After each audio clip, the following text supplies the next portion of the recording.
I've studied successful people for 40 years, and though the diversity you find among them is astounding, I've found that they are all alike in one way: how they think. That is the one thing that separates successful people from unsuccessful ones. And here's the good news. How successful people think can be learned. If you change your thinking, you can change your life. Why you should change your thinking. It's hard to overstate the value of changing your thinking. Good thinking can do many things for you: generate revenue, solve problems, and create opportunities. It can take you to a whole new level, personally and professionally. It really can change your life. Consider some things you need to know about changing your thinking. 1. Changed thinking is not automatic. Sadly, a change in thinking doesn't happen on its own.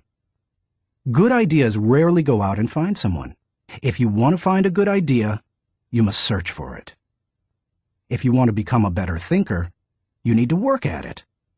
And once you begin to become a better thinker, the good ideas keep coming. In fact, the amount of good thinking you can do at any time depends primarily on the amount of good thinking you are already doing. 2. Changed thinking is difficult. When you hear someone say, "Now this is just off the top of my head," expect dandruff. The only people who believe thinking is easy are those who don't habitually engage in it. Nobel Prize-winning physicist Albert Einstein, one of the best thinkers who ever lived, asserted, "Thinking is hard work. That's why so few do it." Because thinking is so difficult, you want to use anything you can to help you improve the process. 3. Changed thinking is worth the investment. Author Napoleon Hill observed, "More gold has been mined from the thoughts of man than has ever been taken from the earth." When you take the time to learn how to change your thinking and become a better thinker, you are investing in yourself. Gold mines tap out. Stock markets crash. Real estate investments can go sour, but a human mind with the ability to think well is like a diamond mine that never runs out. It's priceless. How to become a better thinker. Do you want to master the process of good thinking? Do you want to be a better thinker tomorrow than you are today? Then you need to engage in an ongoing process that improves your thinking. I recommend you do the following. 1. Expose yourself to good input. Good thinkers always prime the pump of ideas. They always look for things to get the thinking process started, because what you put in always impacts what comes out. Read books, review trade magazines, listen to tapes, and spend time with good thinkers. And when something intrigues you, whether it's someone else's idea or the seed of an idea that you've come up with yourself, keep it in front of you. Put it in writing and keep it somewhere in your favorite thinking place to stimulate your thinking. 2. Expose yourself to good thinkers.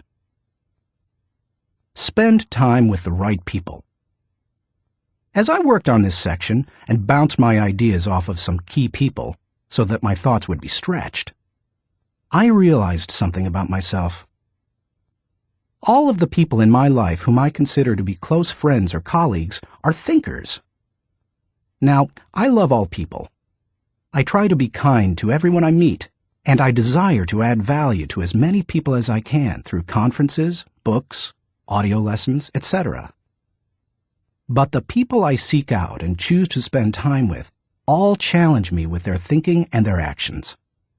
They are constantly trying to grow and learn. That's true of my wife Margaret, my close friends, and the executives who run my companies. Every one of them is a good thinker. The writer of Proverbs observed that sharp people sharpen one another, just as iron sharpens iron. If you want to be a sharp thinker, be around sharp people. 3. Choose to think good thoughts. To become a good thinker, you must become intentional about the thinking process. Regularly put yourself in the right place to think, shape, stretch, and land your thoughts. Make it a priority. Remember, thinking is a discipline. Recently, I had breakfast with Dan Cathy, the president of Chick-fil-A, a fast food chain headquartered in the Atlanta area. I told him that I was working on this book, and I asked him if he made thinking time a high priority. Not only did he say yes, but he told me about what he calls his thinking schedule. It helps him to fight the hectic pace of life that discourages intentional thinking. Dan says he sets aside time just to think for half a day every 2 weeks, for 1 whole day every month, and for 2 or 3 full days every year. Dan explains, "This helps me keep the main thing, since I am so easily distracted." You may want to do something similar, or you can develop a schedule and method of your own. No matter what you choose to do, go to your thinking place, take paper and pen, and make sure you capture your ideas in writing. 4. Act on your good thoughts. Ideas have a short shelf life. You must act on them before the expiration date. World War I flying ace Eddie Rickenbacker said it all when he remarked, "I can give you a 6-word formula for success. Think things through, then follow through." 5. Allow your emotions to create another good thought. To start the thinking process, you cannot rely on your feelings. In Failing Forward, I wrote that you can act your way into feeling long before you can feel your way into action. If you wait until you feel like doing something, you will likely never accomplish it. The same is true for thinking. You cannot wait until you feel like thinking to do it. However, I found that once you engage in the process of good thinking, you can use your emotions to feed the process and create mental momentum. Try it for yourself. After you go through the disciplined process of thinking and enjoy some success, allow yourself to savor the moment and try riding the mental energy of that success. If you're like me, it's likely to spur additional thoughts and productive ideas. 6. Repeat the process. One good thought does not make a good life. The people who have one good thought and try to ride it for an entire career often end up unhappy or destitute. They are the one-hit wonders, the one-book authors, the one-message speakers, the one-time inventors who spend their life struggling to protect or promote their single idea. Success comes to those who have an entire mountain of gold that they continually mine, not those who find one nugget and try to live on it for 50 years. To become someone who can mine a lot of gold, you need to keep repeating the process of good thinking. Putting yourself in the right place to think. Becoming a good thinker isn't overly complicated. It's a discipline. If you do the 6 things I have outlined, you will set yourself up for a lifestyle of better thinking. But what do you do to come up with specific ideas on a day-to-day basis? I want to teach you the process that I've used to discover and develop good thoughts. It's certainly not the only one that works, but it has worked well for me. 1. Find a place to think your thoughts. If you go to your designated place to think, expecting to generate good thoughts, then eventually you will come up with some. Where is the best place to think? Everybody's different. Some people think best in the shower. Others, like my friend Dick Biggs, like to go to a park. For me, the best places to think are in my car, on planes, and in the spa. Ideas come to me in other places as well, such as when I'm in bed. I keep a special lighted writing pad on my nightstand for such times. I believe I often get thoughts because I make it a habit to frequently go to my thinking places. If you want to consistently generate ideas, you need to do the same thing. Find a place where you can think and plan to capture your thoughts on paper so that you don't lose them. When I found a place to think my thoughts found a place in me. 2. Find a place to shape your thoughts. Rarely do ideas come fully formed and completely worked out. Most of the time, they need to be shaped until they have substance. As my friend Dan Ryland says, they have to stand the test of clarity and questioning. During the shaping time, you want to hold an idea up to strong scrutiny. Many times a thought that seemed outstanding late at night looks pretty silly in the light of day. Ask questions about your ideas. Fine-tune them. One of the best ways to do that is to put your thoughts in writing. Professor, college president, and U.S. Senator S.I. Hayakawa wrote, "Learning to write is learning to think. You don't know anything clearly unless you can state it in writing." As you shape your thoughts, you find out whether an idea has potential. You learn what you have. You also learn some things about yourself. The shaping time thrills me because it embodies humor. The thoughts that don't work often provide comic relief. Humility. The moments when I connect with God awe me. Excitement. I love to play out an idea mentally. I call it futuring it. Creativity. In these moments, I am unhampered by reality. Fulfillment. God made me for this process. It uses my greatest gifts and gives me joy. Honesty. As I turn over an idea in my mind, I discover my true motives. Passion. When you shape a thought, you find out what you believe and what really counts. Change. Most of the changes I have made in my life resulted from thorough thinking on a subject. You can shape your thoughts almost anywhere.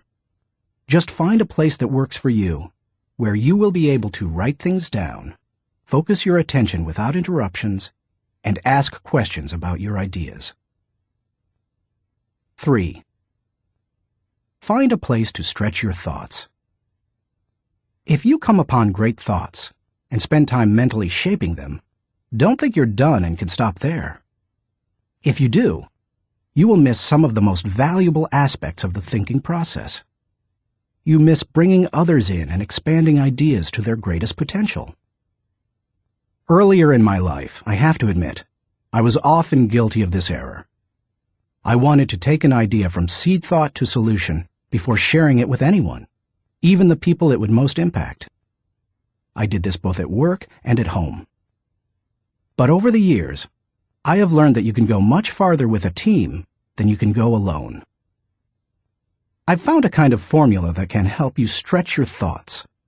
It says, the right thought plus the right people in the right environment at the right time for the right reason equals the right result. This combination is hard to beat. Like every person, every thought has the potential to become something great. When you find a place to stretch your thoughts, you find that potential. 4. Find a place to land your thoughts. Author C.D. Jackson observes that great ideas need landing gear as well as wings. Any idea that remains only an idea doesn't make a great impact. The real power of an idea comes when it goes from abstraction to application. Think about Einstein's theory of relativity. When he published his theories in 1905 and 1916, they were merely profound ideas. Their real power came with the development of the nuclear reactor in 1942 and the nuclear bomb in 1945. When scientists developed and implemented Einstein's ideas, the whole world changed. Likewise, if you want your thoughts to make an impact, you need to land them with others so that they can someday be implemented. As you plan for the application phase of the thinking process, land your ideas first with yourself. Landing an idea with yourself will give you integrity. People will buy into an idea only after they buy into the leader who communicates it. Before teaching any lesson, I ask myself 3 questions. Do I believe it? Do I live it? Do I believe others should live it? If I can't answer yes to all 3 questions, then I haven't landed it. Key players. Let's face it, no idea will fly if the influencers don't embrace it. After all, they are the people who carry thoughts from idea to implementation. Those most affected. Landing thoughts with the people on the firing line will give you great insight. Those closest to changes that occur as a result of a new idea can give you a reality read. And that's important, because sometimes even when you've diligently completed the process of creating a thought, shaping it, and stretching it with other good thinkers, you can still miss the mark. 5. Find a place to fly your thoughts. French philosopher Henri-Louis Bergson, who won the Nobel Prize in Literature in 1927, asserted that a person should think like a man of action, act like a man of thought. What good is thinking if it has no application in real life? Thinking divorced from actions cannot be productive. Learning how to master the process of thinking well leads you to productive thinking. If you can develop the discipline of good thinking and turn it into a lifetime habit, then you will be successful and productive all of your life. Once you've created, shaped, stretched, and landed your thoughts, then flying them can be fun and easy. Portrait of a good thinker. You often hear someone say that a colleague or friend is a good thinker, but that phrase means something different to everyone. To one person, it may mean having a high IQ, while to another, it could mean knowing a bunch of trivia, or being able to figure out who done it when reading a mystery novel. I believe that good thinking isn't just one thing. It consists of several specific thinking skills. Becoming a good thinker means developing those skills to the best of your ability. It doesn't matter whether you were born rich or poor. It doesn't matter if you have a 3rd-grade education or possess a PhD. It doesn't matter if you suffer from multiple disabilities or you're the picture of health. No matter what your circumstances, you can learn to be a good thinker. All you must do is be willing to engage in the process every day. In Built to Last, Jim Collins and Jerry Porras describe what it means to be a visionary company, the kind of company that epitomizes the pinnacle of American business. They describe those companies this way. A visionary company is like a great work of art. Think of Michelangelo's scenes from Genesis on the ceiling of the Sistine Chapel, or his statue of David. Think of a great and enduring novel like Huckleberry Finn or Crime and Punishment. Think of Beethoven's Ninth Symphony or Shakespeare's Henry V. Think of a beautifully designed building like the masterpieces of Frank Lloyd Wright or Ludwig Mies van der Rohe. You can't point to any one single item that makes the whole thing work. It's the entire work, all the pieces working together to create an overall effect that leads to enduring greatness. Good thinking is similar. You need all the thinking pieces to become the kind of person who can achieve great things. Those pieces include the following 11 skills. Seeing the wisdom of big picture thinking. Unleashing the potential of focused thinking. Discovering the joy of creative thinking. Recognizing the importance of realistic thinking. Releasing the power of strategic thinking. Feeling the energy of possibility thinking. Embracing the lessons of reflective thinking. Questioning the acceptance of popular thinking. Encouraging the participation of shared thinking. Experiencing the satisfaction of unselfish thinking. Enjoying the return of bottom-line thinking. As you read the chapters dedicated to each kind of thinking, you will discover that they do not try to tell you what to think. They attempt to teach you how to think. As you become acquainted with each skill, you will find that some you do well, others you don't. Learn to develop each of those kinds of thinking, and you will become a better thinker. Master all that you can, including the process of shared thinking, which helps you compensate for your weak areas, and your life will change. How successful people think.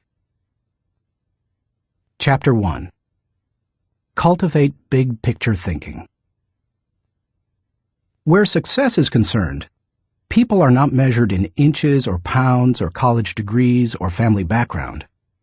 They are measured by the size of their thinking. David Schwartz. Big picture thinking can benefit any person in any profession. When somebody like Jack Welch tells a GE employee that the ongoing relationship with a customer is more important than the sale of an individual product, he's reminding them of the big picture. When two parents are fed up with potty training, poor grades, or fender benders, and one reminds the other that the current difficult time is only a temporary season, then they benefit from thinking big picture. Real estate developer Donald Trump quipped, "You have to think anyway, so why not think big?" Big picture thinking brings wholeness and maturity to a person's thinking. It brings perspective. It's like making the frame of a picture bigger, in the process expanding not only what you can see, but what you are able to do. Spend time with big picture thinkers, and you will find that they learn continually. Big picture thinkers are never satisfied with what they already know. They are always visiting new places, reading new books, meeting new people, learning new skills. And because of that practice, they often are able to connect the unconnected. They are lifelong learners. To help me maintain a learner's attitude, I spend a few moments every morning thinking about my learning opportunities for the day. As I review my calendar and to-do list, knowing whom I will meet that day, what I will read, which meetings I will attend, I note where I am most likely to learn something. Then I mentally cue myself to look attentively for something that will improve me in that situation. If you desire to keep learning, I want to encourage you to examine your day and look for opportunities to learn. Listen intentionally. An excellent way to broaden your experience is to listen to someone who has expertise in an area where you don't. I search for such opportunities. One year I spoke to about 900 coaches and scouts at the Senior Bowl, where graduating football players participate in their last college game. I had the opportunity, along with my son-in-law Steve Miller, to have dinner with NFL head coaches Dave Wanstead and Butch Davis. It's not often that you get such an opportunity, so I asked them questions about teamwork and spent a lot of time listening to them. At the end of the evening, as Steve and I were walking to our car, he said to me, "John, I bet you asked those coaches 100 questions tonight." "If I'm going to learn and grow," I replied, "I must know what questions to ask and know how to apply the answers to my life." Listening has taught me a lot more than talking. When you meet with people, it's good to have an agenda so that you can learn. It's a great way to partner with people who can do things you can't. Big picture thinkers recognize that they don't know lots of things. They frequently ask penetrating questions to enlarge their understanding and thinking. If you want to become a better big picture thinker, then become a good listener. Look expansively. Writer Henry David Thoreau wrote, "Many an object is not seen, though it falls within the range of our visual ray, because it does not come within the range of our intellectual ray." Human beings habitually see their own world first. For example, when people arrive at a leadership conference put on by my company, Enjoy, they want to know where they're going to park, whether they will be able to get a good and comfortable seat, whether the speaker will be on, and if the breaks will be spaced right. When I arrive to speak at the same conference, I want to know that the lighting is good, the sound equipment is operating effectively, whether the speaker's platform will be close enough to the people, etc. Who you are determines what you see and how you think. Big picture thinkers realize there is a world out there besides their own, and they make an effort to get outside of themselves and see other people's worlds through their eyes. It's hard to see the picture while inside the frame. To see how others see, you must first find out how they think. Becoming a good listener certainly helps with that. So does getting over your personal agenda and trying to take the other person's perspective. Live completely. French essayist Michel de Montaigne wrote, "The value of life lies not in the length of days, but in the use we make of them. A man may live long, yet live very little. The truth is that you can spend your life any way you want, but you can spend it only once." Becoming a big picture thinker can help you to live with wholeness, to live a very fulfilling life. People who see the big picture expand their experience because they expand their world. As a result, they accomplish more than narrow-minded people, and they experience fewer unwanted surprises too, because they are more likely to see the many components involved in any given situation: issues, people, relationships, timing, and values. They are also, therefore, usually more tolerant of other people and their thinking. Why you should receive the wisdom of big picture thinking. Intuitively, you probably recognize big picture thinking as beneficial. Few people want to be closed-minded. No one sets out to be that way. But just in case you're not completely convinced, consider several specific reasons why you should make the effort to become a better big picture thinker. 1. Big picture thinking allows you to lead. You can find many big picture thinkers who aren't leaders, but you will find few leaders who are not big picture thinkers. Leaders must be able to do many important things for their people. See the vision before their people do. They also see more of it. This allows them to size up situations, taking into account many variables. Leaders who see the big picture discern possibilities as well as problems to form a foundation to build the vision. Once leaders have done that, they can sketch a picture of where the team is going, including any potential challenges or obstacles. The goal of leaders shouldn't be merely to make their people feel good, but to help them be good and accomplish the dream. The vision, shown accurately, will allow leaders to show how the future connects with the past to make the journey more meaningful. When leaders recognize this need for connection and bridge it, then they can seize the moment when the timing is right. In leadership, when to move is as important as what you do. As Winston Churchill said, "There comes a special moment in everyone's life, a moment for which that person was born. When he seizes it, it is his finest hour." Whether building roads, planning a trip, or moving in leadership, big picture thinking allows you to enjoy more success. People who are constantly looking at the whole picture have the best chance of succeeding in any endeavor. 2. Big picture thinking keeps you on target. Thomas Fuller, chaplain to Charles II of England, observed, "He that is everywhere is nowhere." To get things done, you need focus.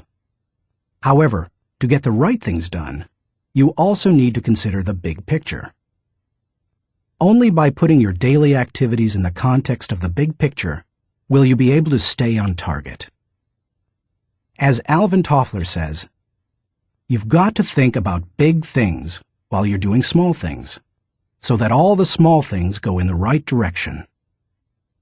3.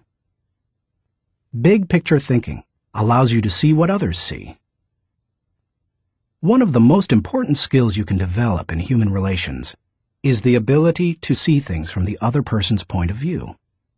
It's one of the keys to working with clients, satisfying customers, maintaining a marriage, rearing children, helping those who are less fortunate, etc. All human interactions are enhanced by the ability to put yourself in another person's shoes. How? Look beyond yourself, your own interests, and your own world.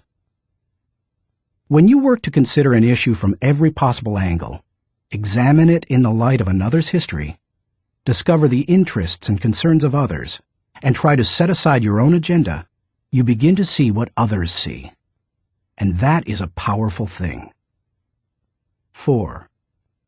Big picture thinking promotes teamwork. If you participate in any kind of team activity, then you know how important it is that team members see the whole picture, not just their own part. Anytime a person doesn't know how his work fits with that of his teammates, then the whole team is in trouble. The better the grasp team members have of the big picture, the greater their potential to work together as a team. 5. Big picture thinking keeps you from being caught up in the mundane. Let's face it, some aspects of everyday life are absolutely necessary but thoroughly uninteresting. Big picture thinkers don't let the grind get to them because they don't lose sight of the all-important overview. They know that the person who forgets the ultimate is a slave to the immediate. 6. Big picture thinking helps you to chart uncharted territory. Have you ever heard the expression, "We'll cross that bridge when we come to it"? That phrase undoubtedly was coined by someone who had trouble seeing the big picture. The world was built by people who crossed bridges in their minds long before anyone else did. The only way to break new ground or move into uncharted territory is to look beyond the immediate and see the big picture. How to acquire the wisdom of big picture thinking. If you desire to seize new opportunities and open new horizons, then you need to add big picture thinking to your abilities. To become a good thinker, better able to see the big picture, keep in mind the following suggestions. 1. Don't strive for certainty. Big picture thinkers are comfortable with ambiguity. They don't try to force every observation or piece of data into pre-formulated mental cubbyholes. They think broadly and can juggle many seemingly contradictory thoughts in their minds. If you want to cultivate the ability to think big picture, then you must get used to embracing and dealing with complex and diverse ideas. 2. Learn from every experience. Big picture thinkers broaden their outlook by striving to learn from every experience. They don't rest on their successes, they learn from them. More importantly, they learn from their failures. They can do that because they remain teachable. Varied experiences, both positive and negative, help you see the big picture. The greater the variety of experience and success, the more potential to learn you have. If you desire to be a big picture thinker, then get out there and try a lot of things. Take a lot of chances, and take time to learn after every victory or defeat. 3. Gain insight from a variety of people. Big picture thinkers learn from their experiences, but they also learn from experiences they don't have. That is, they learn by receiving insight from others, from customers, employees, colleagues, and leaders. If you desire to broaden your thinking and see more of the big picture, then seek out counselors to help you. But be wise in whom you ask for advice. Gaining insight from a variety of people doesn't mean stopping anyone and everyone in hallways and grocery store lines and asking what they think about a given subject. Be selective. Talk to people who know and care about you, who know their field, and who bring experience deeper and broader than your own. 4. Give yourself permission to expand your world. If you want to be a big picture thinker, you will have to go against the flow of the world. Society wants to keep people in boxes. Most people are married mentally to the status quo. They want what was, not what can be. They seek safety in simple answers. To think big picture, you need to give yourself permission to go a different way, to break new ground, to find new worlds to conquer. And when your world does get bigger, you need to celebrate. Never forget there is more out there in the world than what you've experienced. Keep learning, keep growing, and keep looking at the big picture. If you desire to be a good thinker, that's what you need to do. Thinking question. Am I thinking beyond myself and my world so that I process ideas with a holistic perspective? Chapter 2.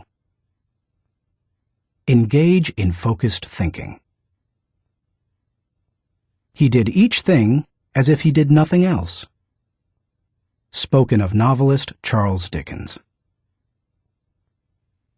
Philosopher Bertrand Russell once asserted, "To be able to concentrate for a considerable time is essential to difficult achievement."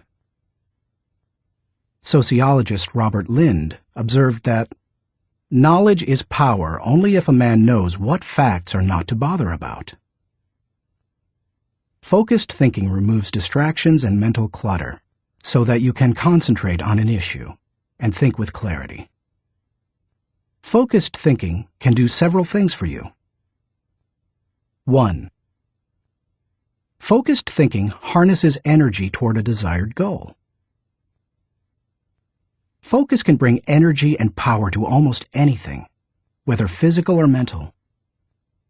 If you're learning how to pitch a baseball and you want to develop a good curveball, then focused thinking while practicing will improve your technique. If you need to refine the manufacturing process of your product, focused thinking will help you develop the best method. If you want to solve a difficult mathematics problem, focused thinking helps you break through to the solution. The greater the difficulty of a problem or issue, the more focused thinking time is necessary to solve it. 2. Focused thinking gives ideas time to develop. I love to discover and develop ideas. I often bring my creative team together for brainstorming and creative thinking. When we first get together, we try to be exhaustive in our thinking in order to generate as many ideas as possible. The birthing of a potential breakthrough often results from sharing many good ideas. But to take ideas to the next level, you must shift from being expansive in your thinking to being selective. I have discovered that a good idea can become a great idea when it is given focus time. It's true that focusing on a single idea for a long time can be very frustrating. I've often spent days focusing on a thought and trying to develop it, only to find that I could not improve the idea. But sometimes, my perseverance in focused thinking pays off. That brings me great joy.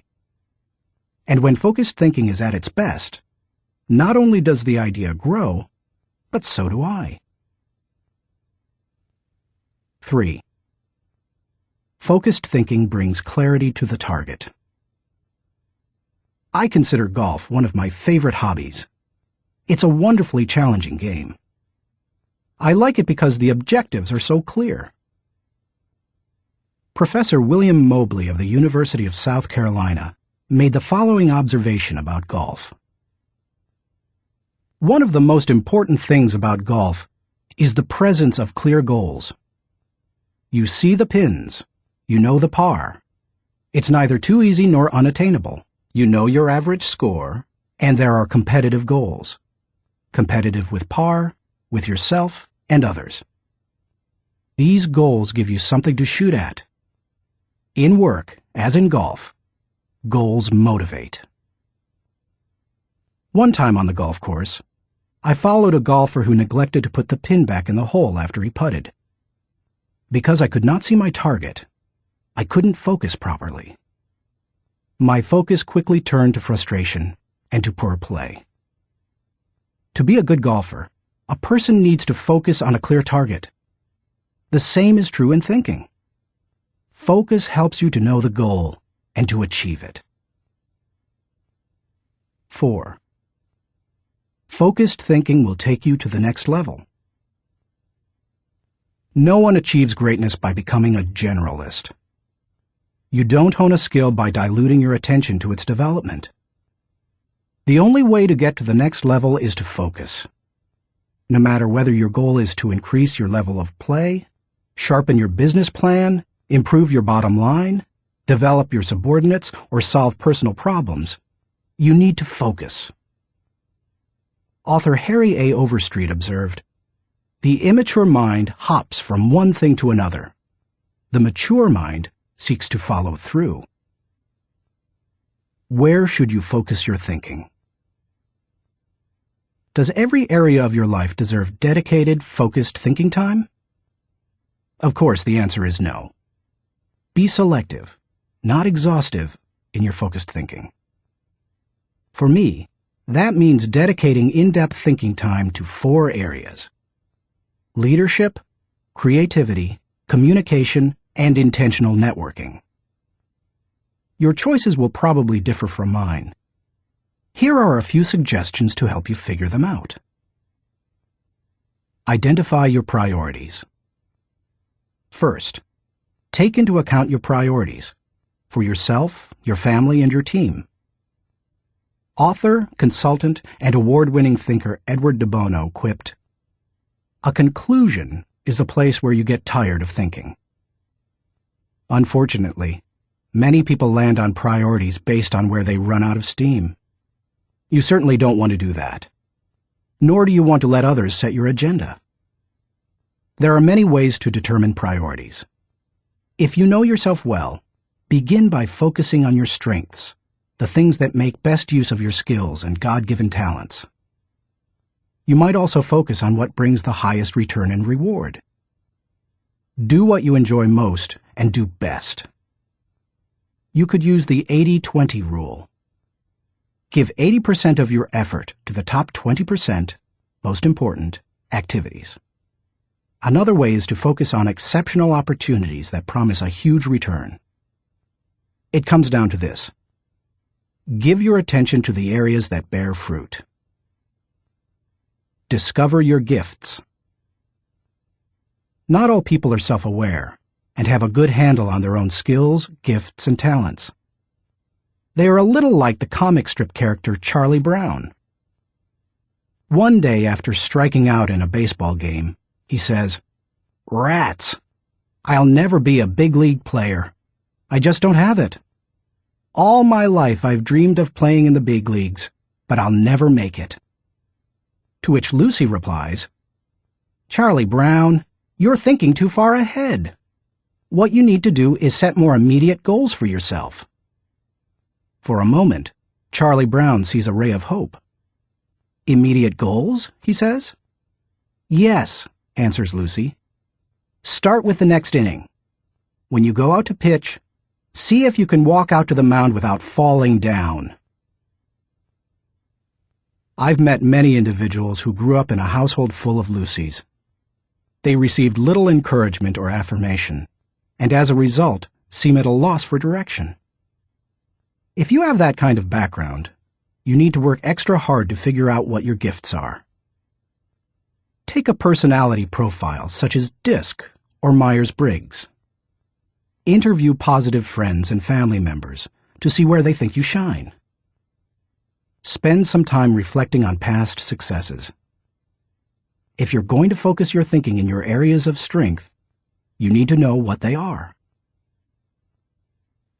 Develop your dream. If you want to achieve great things, you need to have a great dream. If you're not sure of your dream, use your focused thinking time to help you discover it. If your thinking has returned to a particular area time after time, you may be able to discover your dream there. Give it more focused time and see what happens. Once you find your dream, move forward without second-guessing. Take the advice of Satchel Paige. Don't look back. Something might be gaining on you. The younger you are, the more likely you will give your attention to many things. That's good, Because if you're young, you're still getting to know yourself, your strengths and weaknesses. If you focus your thinking on only one thing and your aspirations change, then you've wasted your best mental energy. As you get older and more experienced, the need to focus becomes more critical. The farther and higher you go, the more focused you can be, and need to be. How can you stay focused? Once you have a handle on what you should think about, you must decide how to better focus on it. Here are 5 suggestions to help you with the process. 1. Remove distractions. Removing distractions is no small matter in our current culture, but it's critical. How do you do it? First, by maintaining the discipline of practicing your priorities. Don't do easy things first, or hard things first, or urgent things first. Do first things first, the activities that give you the highest return. In that way, you keep the distractions to a minimum. Second, insulate yourself from distractions. I've found that I need blocks of time to think without interruptions. I've mastered the art of making myself unavailable when necessary and going off to my thinking place so that I can work without interruptions.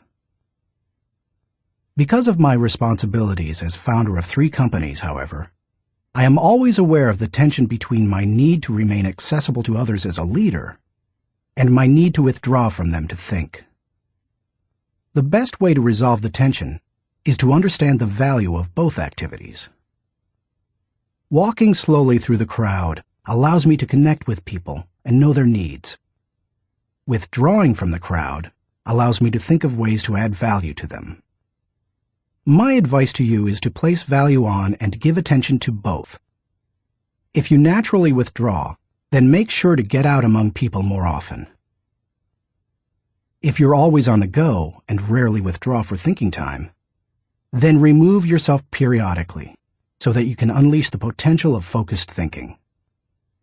And wherever you are, be there. 2. Make time for focused thinking. Once you have a place to think, you need the time to think. Because of the fast pace of our culture, people tend to multitask, but that's not always a good idea. Switching from task to task can cost you up to 40% efficiency. According to researchers, if you're trying to accomplish many things at the same time, you'll get more done by focusing on one task at a time, not by switching constantly from one task to another. Years ago, I realized that my best thinking time occurs in the morning. Whenever possible, I reserve my mornings for thinking and writing. One way to gain time for focused thinking is to impose upon yourself a rule that one company implemented. Don't allow yourself to look at email until after 10 a.m. Instead, focus your energies on your number 1 priority. Put non-productive time wasters on hold so that you can create thinking time for yourself. 3. Keep items of focus before you. Ralph Waldo Emerson, the great transcendental thinker, believed, concentration is the secret of strength in politics, in war, in trade, in short, in all management of human affairs. To help me concentrate on the things that matter, I work to keep important items before me. One way is to ask my assistant, Linda Eggers, to keep bringing it up, asking me about it, giving me additional information in reference to it. I'll also keep a file or page on my desk so that I see it every day as I work. That strategy has successfully helped me for 30 years to stimulate and sharpen ideas. If you've never done it, I recommend that you try it. I'll tell you more about it in the section on reflective thinking. 4.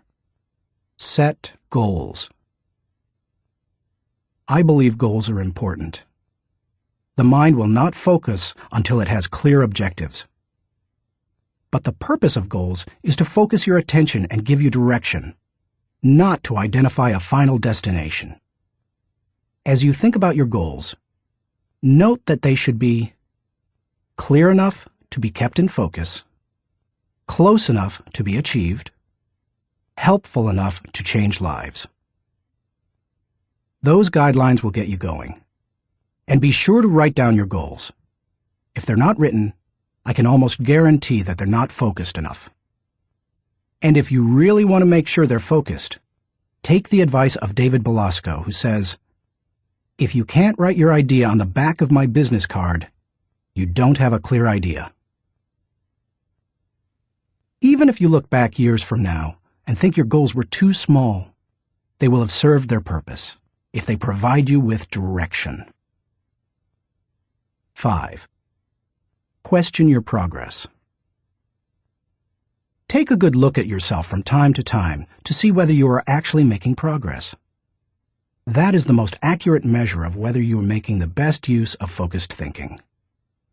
Ask yourself, am I seeing a return for my investment of focused thinking time? Is what I am doing getting me closer to my goals? Am I headed in a direction that helps me to fulfill my commitments, maintain my priorities, and realize my dreams? What are you giving up to go up? No one can go to the highest level and remain a generalist. My dad used to say, "Find the one thing you do well and don't do anything else." I've found that to do well at a few things, I've had to give up many things. As I worked on this chapter, I spent some time reflecting on the kinds of things I've given up. Here are the main ones. I can't know everyone. I love people, and I'm outgoing. Put me into a room full of people and I feel energized. So it goes against my grain to restrict myself from spending time with lots of people. To compensate for that, I've done a couple of things. First, I've chosen a strong inner circle of people. They not only provide tremendous professional help, but they also make life's journey much more pleasant. Second, I ask certain friends to catch me up on what's happening in the lives of other friends. I usually do that when I'm traveling and can't block out the time I would need for focused thinking. I can't do everything. There are only a few exceptional opportunities in any person's lifetime. That's why I strive for excellence in a few things, rather than a good performance in many. That's cost me. Because of my workload, I also have to skip doing many things that I would love to do. For example, every week I hand off projects that I think would be fun to do myself. I practice the 10-80-10 principle with the people to whom I'm delegating a task. I help with the first 10% by casting vision, laying down parameters, providing resources, and giving encouragement. Then, once they've done the middle 80%, I come alongside them again and help them take whatever it is the rest of the way, if I can. I call it putting the cherry on top. I can't go everywhere. Every conference speaker and author has to travel a lot. Before I began doing much speaking, that seemed like a glamorous life. But after logging several million miles, I know what kind of a toll it can take. Ironically, I still love traveling for pleasure with my wife Margaret. It's one of our great joys. She and I could take 10 vacations a year and enjoy every one of them. Yet we can't because so much of my time is consumed doing what I was called to do: help people to grow personally and to develop as leaders. I can't be well-rounded. Being focused also keeps me from being well-rounded. I tell people, 99% of everything in life I don't need to know about.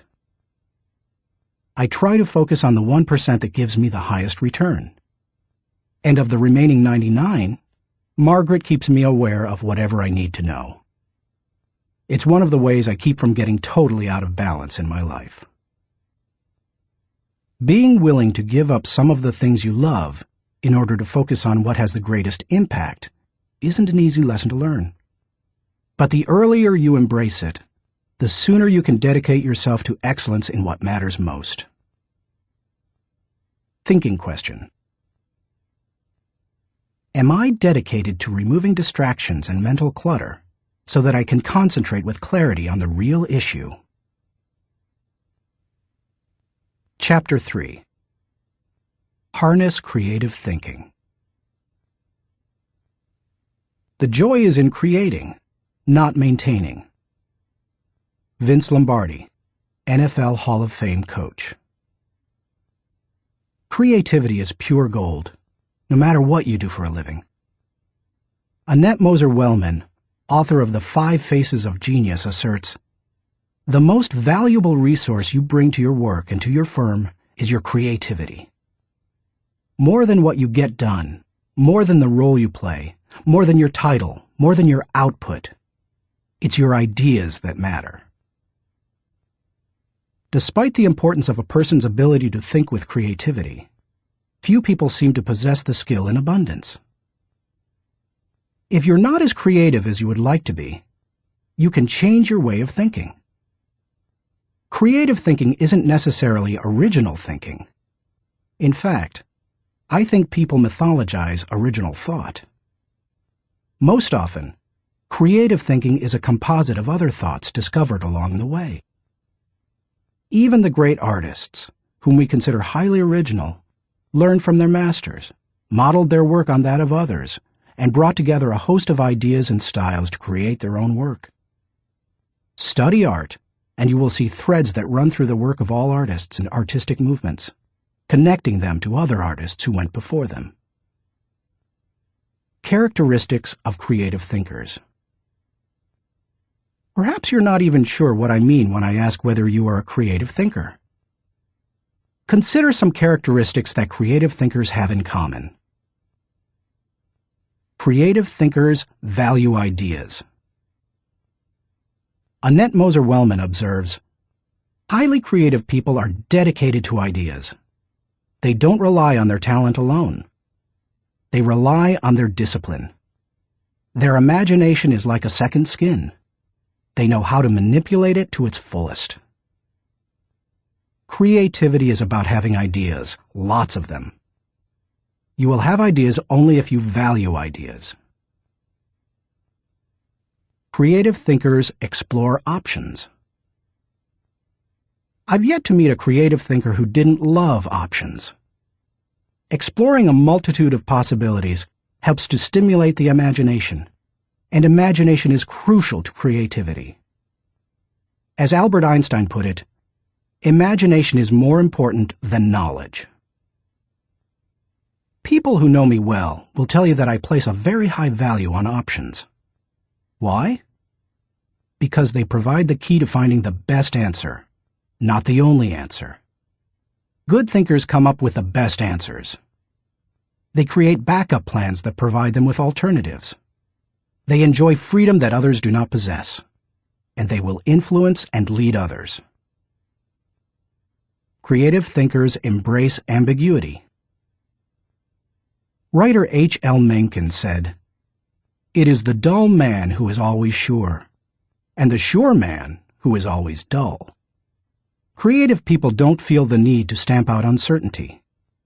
They see all kinds of inconsistencies and gaps in life, and they often take delight in exploring those gaps, or in using their imagination to fill them in. Creative thinkers celebrate the offbeat. Creativity, by its very nature, often explores off the beaten path and goes against the grain. Diplomat and longtime president of Yale University, Kingman Brewster, said, "There is a correlation between the creative and the screwball, so we must suffer the screwball gladly." To foster creativity in yourself or others, be willing to tolerate a little oddness. Creative thinkers connect the unconnected.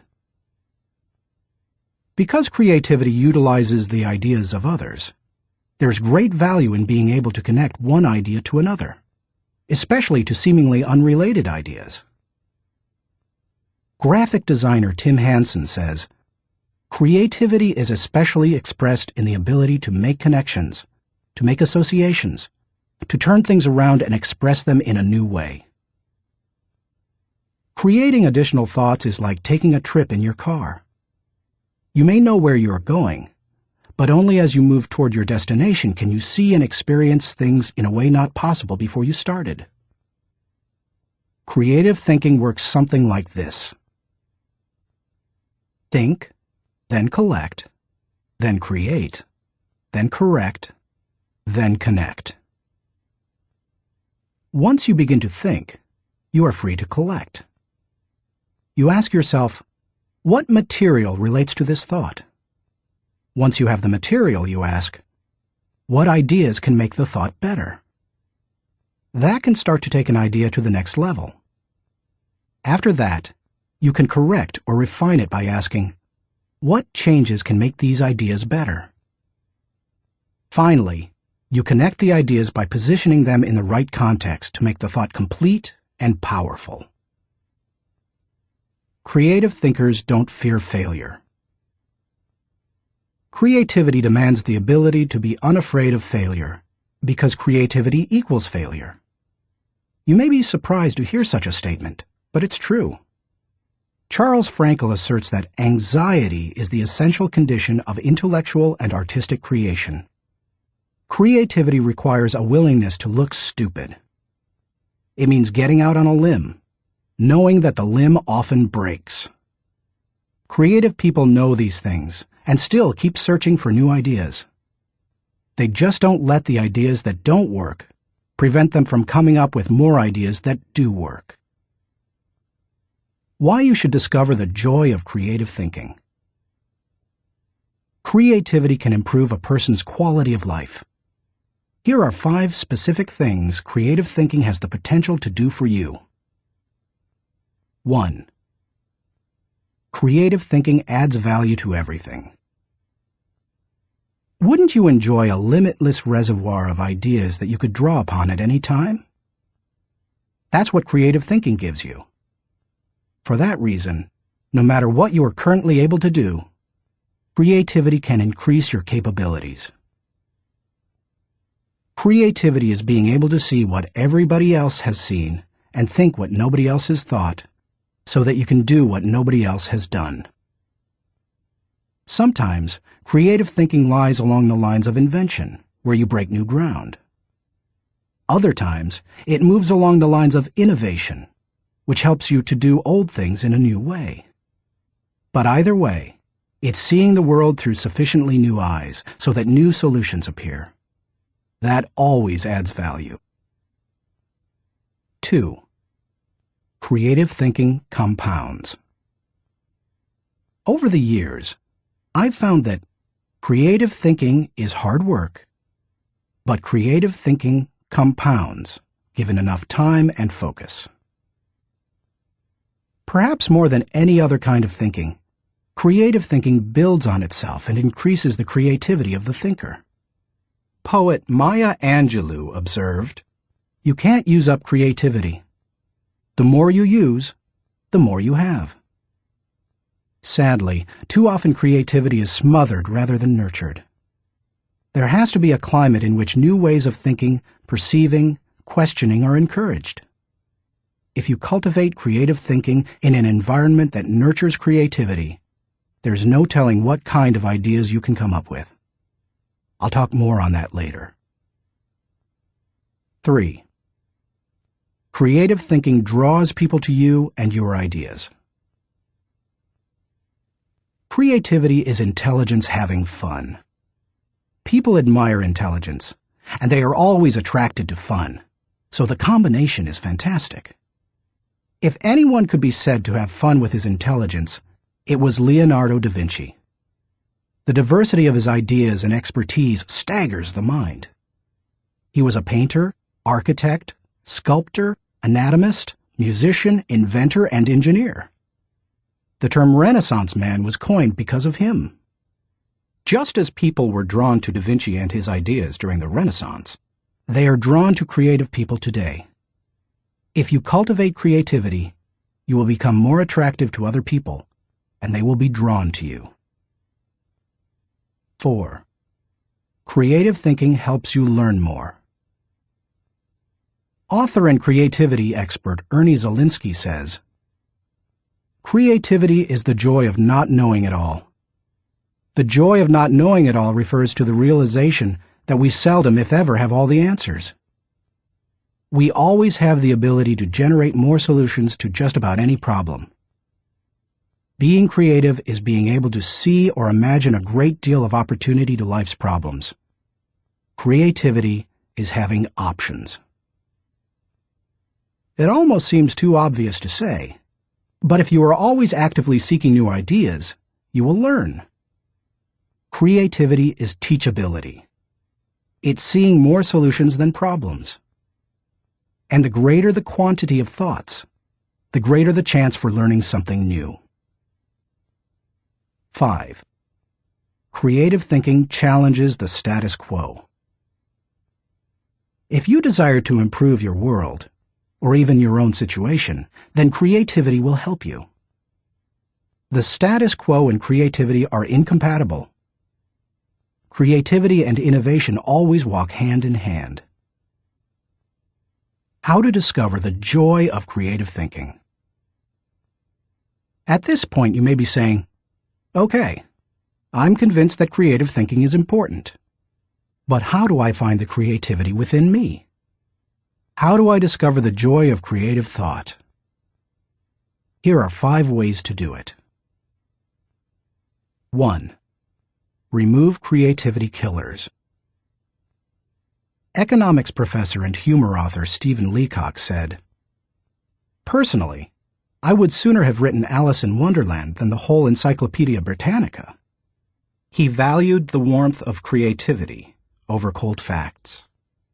If you do too, then you need to eliminate attitudes that devalue creative thinking. Take a look at the following phrases. They are almost guaranteed to kill creative thinking anytime you hear or think them. "I'm not a creative person." "Follow the rules." "Don't ask questions." "Don't be different." "Stay within the lines." "There is only one way." "Don't be foolish." Be practical. Be serious. Think of your image. That's not logical. It's not practical. It's never been done. It can't be done. It didn't work for them. We tried that before. It's too much work. We can't afford to make a mistake. It will be too hard to administer. We don't have the time. We don't have the money. Yes, but... Play is frivolous. Failure is final.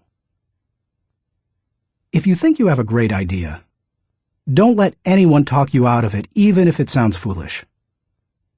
Don't let yourself or anyone else subject you to creativity killers. After all, you can't do something new and exciting if you force yourself to stay in the same old rut. Don't just work harder at the same old thing. Make a change. 2. Think creatively by asking the right questions. Creativity is largely a matter of asking the right questions.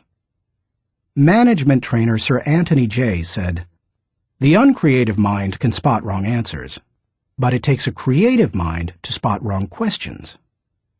Wrong questions shut down the process of creative thinking. They direct thinkers down the same old path, or they chide them into believing that thinking isn't necessary at all. To stimulate creative thinking, ask yourself questions such as, why must it be done this way? What is the root problem? What are the underlying issues? What does this remind me of? What is the opposite? What metaphor or symbol helps to explain it? Why is it important? What's the hardest or most expensive way to do it? Who has a different perspective on this? What happens if we don't do it at all? You get the idea. And you can probably come up with better questions yourself. Physicist Tom Hirschfeld observed, "If you don't ask why this often enough, somebody will ask, why you? If you want to think creatively, you must ask good questions. You must challenge the process. 3. Develop a creative environment. Charlie Brower said, "A new idea is delicate. It can be killed by a sneer or a yawn. It can be stabbed to death by a quip and worried to death by a frown on the right man's brow. Negative environments kill thousands of great ideas every minute." A creative environment, on the other hand, becomes like a greenhouse where ideas get seeded, sprout up, and flourish. A creative environment encourages creativity. David Hills says, "Studies of creativity suggest that the biggest single variable of whether or not employees will be creative is whether they perceive they have permission. When innovation and good thinking are openly encouraged and rewarded, then people see that they have permission to be creative." A creative environment places a high value on trust among team members and individuality. Creativity always risks failure. That's why trust is so important to creative people. In the creative process, trust comes from people working together, from knowing that people on the team have experience launching successful, creative ideas, and from the assurance that creative ideas won't go to waste because they will be implemented. A creative environment embraces those who are creative. Creative people celebrate the offbeat. How should creative people be treated? I take the advice of Tom Peters. Weed out the dullards, nurture the nuts. I do that by spending time with them, which I enjoy anyway. I especially like to pull people into brainstorming sessions. People look forward to an invitation to such meetings because the time will be filled with energy, ideas, and laughter. And the odds are high that a new project, seminar, or business strategy will result. When that happens, they also know a party's coming. A creative environment focuses on innovation, not just invention. Sam Weston, creator of the popular action figure G.I. Joe, said, "Truly groundbreaking ideas are rare, but you don't necessarily need one to make a career out of creativity." My definition of creativity is the logical combination of two or more existing elements that result in a new concept. The best way to make a living with your imagination is to develop innovative applications, not imagine completely new concepts. Creative people say, "Give me a good idea, and I'll give you a better idea." A creative environment is willing to let people go outside the lines. Most people automatically stay within lines, even if those lines have been arbitrarily drawn or are terribly out of date. Remember, most limitations we face are not imposed on us by others. We place them on ourselves. Lack of creativity often falls into that category. If you want to be more creative, challenge boundaries. Inventor Charles Kettering said, "All human development, no matter what form it takes, must be outside the rules. Otherwise, we would never have anything new." A creative environment takes that into account. A creative environment appreciates the power of a dream. A creative environment promotes the freedom of a dream. A creative environment encourages the use of a blank sheet of paper and the question, if we could draw a picture of what we want to accomplish, what would that look like? A creative environment allowed Martin Luther King Jr. to speak with passion and declare to millions, "I have a dream," not "I have a goal." Goals may give focus, but dreams give power. Dreams expand the world. That is why James Allen suggested that dreamers are the saviors of the world. The more creativity-friendly you can make your environment, the more potential it has to become creative. 4. Spend time with other creative people. What if the place you work has an environment hostile to creativity, and you possess little ability to change it? One possibility is to change jobs. But what if you desire to keep working there despite the negative environment? Your best option is to find a way to spend time with other creative people. Creativity is contagious. Have you ever noticed what happens during a good brainstorming session? One person throws out an idea. Another person uses it as a springboard to discover another idea. Someone else takes it in yet another, even better direction. Then somebody grabs hold of it and takes it to a whole new level. The interplay of ideas can be electric. I have a strong group of creative individuals in my life. I make sure to spend regular time with them. When I leave them, I always feel energized. I'm full of ideas, and I see things differently. They truly are indispensable to my life. It's a fact that you begin to think like the people you spend a lot of time with. The more time you can spend with creative people, engaging in creative activities, the more creative you will become. 5. Get out of your box. Actress Katharine Hepburn remarked, "If you obey all the rules, you will miss all the fun." While I don't think it's necessary to break all the rules, many are in place to protect us, I do think it's unwise to allow self-imposed limitations to hinder us. Creative thinkers know that they must repeatedly break out of the box of their own history and personal limitations in order to experience creative breakthroughs. The most effective way to help yourself get out of the box is to expose yourself to new paradigms. One way you can do that is by traveling to new places. Explore other cultures, countries, and traditions. Find out how people very different from you live and think. Another is to read on new subjects. I'm naturally curious and love to learn, but I still have a tendency to read books only on my favorite subjects, such as leadership. I sometimes have to force myself to read books that broaden my thinking, because I know it's worth it. If you want to break out of your own box, get into somebody else's.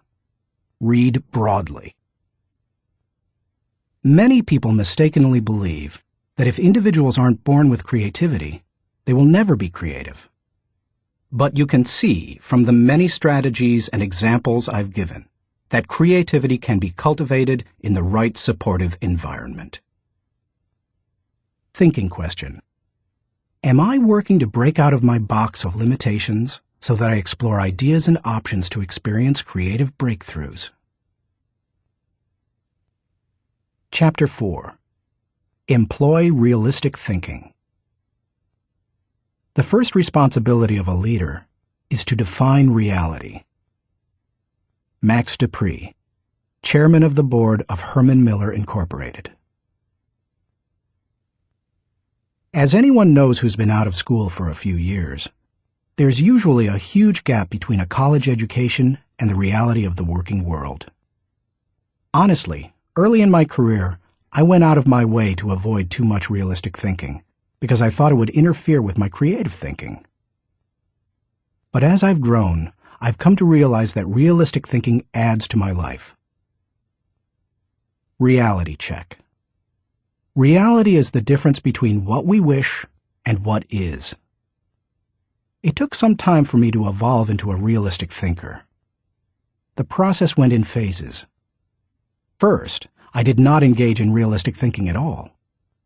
After a while, I realized that it was necessary, so I began to engage in it occasionally. But I didn't like it, because I thought it was too negative. And any time I could delegate it, I did.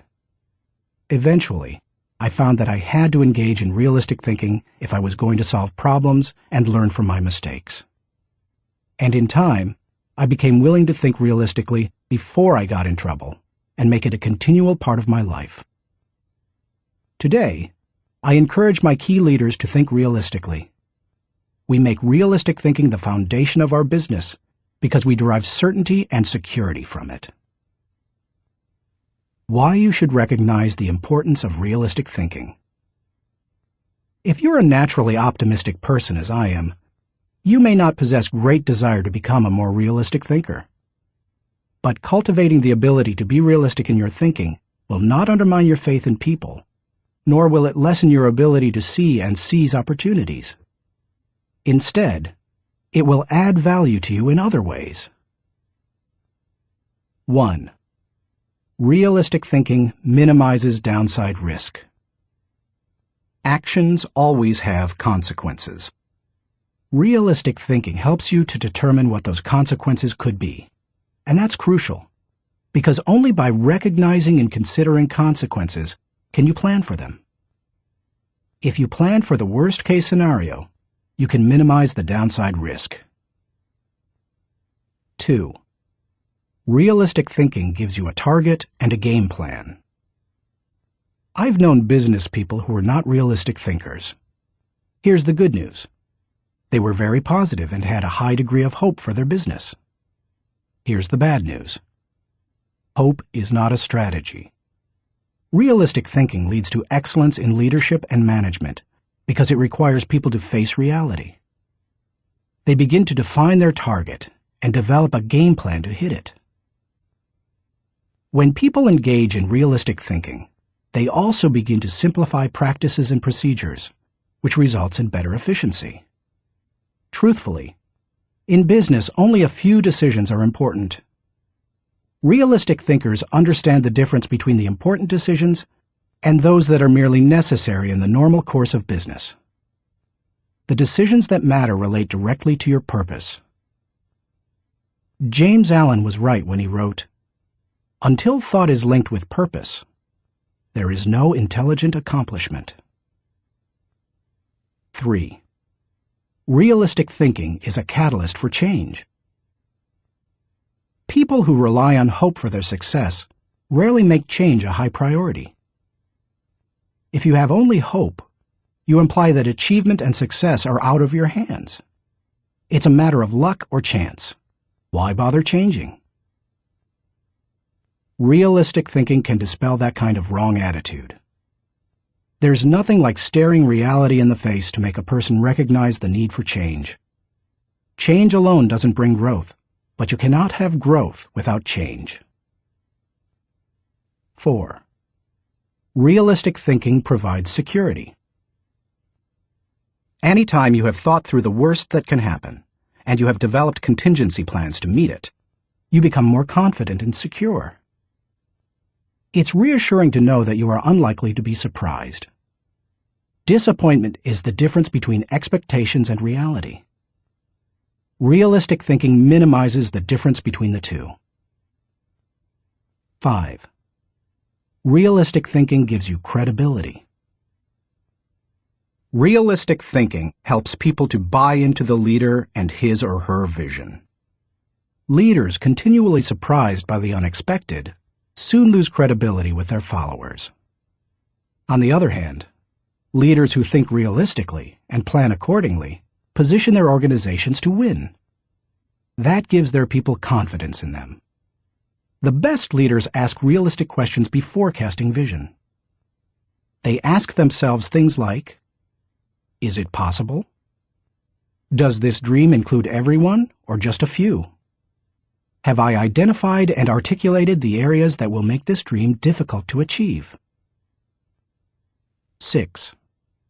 Realistic thinking provides a foundation to build on. Thomas Edison observed, "The value of a good idea is in using it." The bottom line on realistic thinking is that it helps you to make an idea usable by taking away the wish factor. Most ideas and efforts don't accomplish their intended results because they rely too much on what we wish rather than what is. You can't build a house in midair. It needs a solid foundation. Ideas and plans are the same. They need something concrete on which to build. Realistic thinking provides that solid foundation. 7. Realistic thinking is a friend to those in trouble.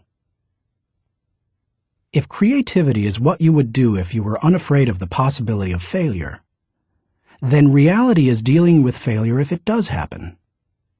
Realistic thinking gives you something concrete to fall back on during times of trouble, which can be very reassuring. Certainty in the midst of uncertainty brings stability. 8. Realistic thinking brings the dream to fruition. British novelist John Galsworthy wrote, "Idealism increases in direct proportion to one's distance from the problem. If you don't get close enough to a problem, you can't tackle it.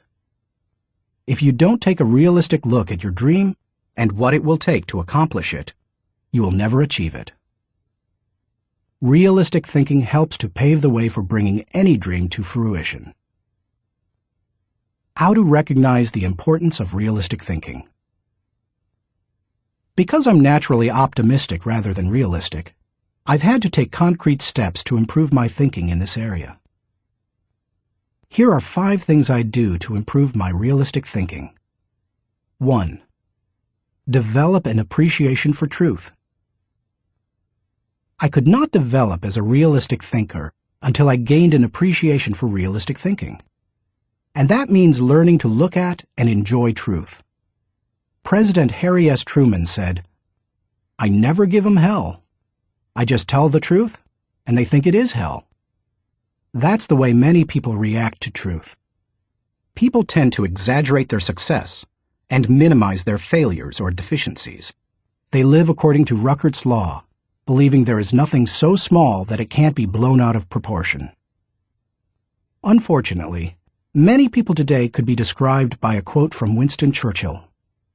"Men occasionally stumble over the truth, but most pick themselves up and hurry off as if nothing has happened." More recently, television journalist Ted Koppel observed, "Our society finds truth too strong a medicine to digest undiluted. In its purest form, truth is not a polite tap on the shoulder. It is a howling reproach." In other words, the truth will set you free, but first, it will make you angry. If you want to become a realistic thinker, however, you need to get comfortable dealing with the truth and face up to it. 2. Do your homework. The process of realistic thinking begins with doing your homework. You must first get the facts. Former governor, congressman, and ambassador Chester Bowles said, "When you approach a problem, strip yourself of preconceived opinions and prejudice. Assemble and learn the facts of the situation. Make the decision which seems to you to be the most honest, and then stick to it. It doesn't matter how sound your thinking is if it's based on faulty data or assumptions. You can't think well in the absence of facts, or in the presence of poor information. You can also find out what others have done in similar circumstances. Remember, your thinking doesn't necessarily have to be original. It just has to be solid. Why not learn all you can from good thinkers who have faced similar situations in the past? Some of my best thinking has been done by others. 3. Think through the pros and cons. There's nothing like taking the time to really examine the pros and cons of an issue to give you a strong dose of reality. It rarely comes down to simply choosing the course of action with the greatest number of pros, because all pros and cons do not carry equal weight. But that's not the value of the exercise anyway. Rather, it helps you to dig into the facts, examine an issue from many angles, and really count the cost of a possible course of action. 4. Picture the worst-case scenario. The essence of realistic thinking is discovering, picturing, and examining the worst-case scenario. Ask yourself questions such as, what if sales fall short of projections? What if revenue hits rock bottom? Not an optimist's rock bottom, but real rock bottom. What if we don't win the account? What if the client doesn't pay us? What if we have to do the job short-handed? What if our best player gets sick? What if all the colleges reject my application? What if the market goes belly up? What if the volunteers quit? What if nobody shows up? You get the idea. The point is that you need to think about worst-case possibilities, whether you are running a business, leading a department, pastoring a church, coaching a team, or planning your personal finances. Your goal isn't to be negative or to expect the worst, just to be ready for it in case it happens. That way, you give yourself the best chance for a positive result, no matter what. If you picture the worst case and examine it honestly, then you really have experienced a reality check. You're ready for anything. As you do that, take the advice of Charles Hole, who advised, "Deliberate with caution, but act with decision, and yield with graciousness, or oppose with firmness." 5. Align your thinking with your resources. One of the keys to maximizing realistic thinking is aligning your resources with your objectives. Looking at pros and cons and examining worst-case scenarios will make you aware of any gaps between what you desire and what really is. Once you know what those gaps are, you can use your resources to fill them. After all, that's what resources are for. Super Bowl, Superdome, Super Security. Our country received lessons in realistic thinking following the tragedy of September 11, 2001. The destruction of the World Trade Center buildings in New York City far surpassed any worst-case scenarios that anyone might have envisioned. In the wake of that event, we now find that we don't have the luxury of avoiding or neglecting realistic thinking. I was reminded of that on Sunday, February 3, 2002. When I attended the Super Bowl in New Orleans, Louisiana. I had been to the big game twice before to root for the home team, first San Diego and later Atlanta, and had seen both teams lose. But I had never been to a game like this. The occasion had been designated a national security special event. That meant that the U.S. Secret Service would be overseeing it. Military personnel would work with local law enforcement, and security would be of the highest caliber. The Secret Service brought in several hundred agents and secured the area. In preparation for the game, access to the Superdome was highly restricted, with intensified screening. Officials blocked off roads, closed the nearby interstate, and designated the area a no-fly zone. We arrived early at the Dome.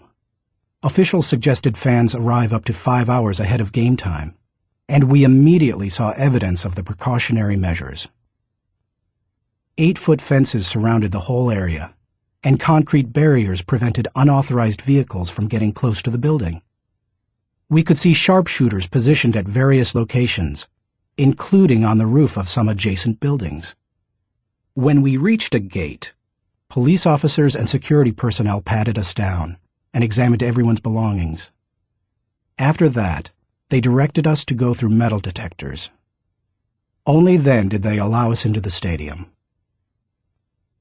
That's all well and good, you may be saying, but what would have happened had there been a terrorist attack? The Secret Service had that covered too, because they had prepared for the worst-case scenario. Evacuation plans had been put into place, and personnel at the Superdome had been drilled to make sure everyone knew what to do in case of an emergency. New Orleans Mayor Mark Morial said the day before the Super Bowl, "We want to send a message to all visitors that New Orleans is going to be the safest place in America." We got the message. We didn't feel the least bit worried. That's what happens when leaders recognize the importance of realistic thinking. Thinking question. Am I building a solid mental foundation on facts so that I can think with certainty? Chapter 5. Utilize strategic thinking. Most people spend more time planning their summer vacation than planning their lives. Source unknown. When you hear the words strategic thinking, what comes to mind? Do visions of business plans dance in your head? Do you conjure up marketing plans, the kind that can turn a company around? Perhaps you contemplate global politics, or you recall some of history's greatest military campaigns. Hannibal crossing the Alps to surprise the Roman army, Charlemagne's conquest of Western Europe, or the Allies' D-Day invasion of Normandy. Perhaps, but strategy doesn't have to be restricted to military action, or even to business. Strategic thinking can make a positive impact on any area of life. Plan your life, live your plan. I've observed that most people try to plan their lives one day at a time. They wake up, make up their to-do list, and dive into action. Although some people aren't even that strategic. Fewer individuals plan their lives 1 week at a time. They review their calendar for the week, check their appointments, review their goals, and then get to work. They generally outachieve most of their daily planning colleagues. I try to take planning one step further. At the beginning of every month, I spend half a day working on my calendar for the next 40 days. 40 days works for me rather than just 30. That way, I get a jump on the next month and don't get surprised. I begin by reviewing my travel schedule and planning activities with my family. Then I review what projects, lessons, and other objectives I want to accomplish during those 5 to 6 weeks. Then I start blocking out days and times for thinking, writing, working, meeting with people, etc. I set times to do fun things, such as seeing a show, watching a ball game, or playing golf. I also set aside small blocks of time to compensate for the unexpected. By the time I'm done, I can tell you nearly everything I'll be doing almost hour by hour during the coming weeks.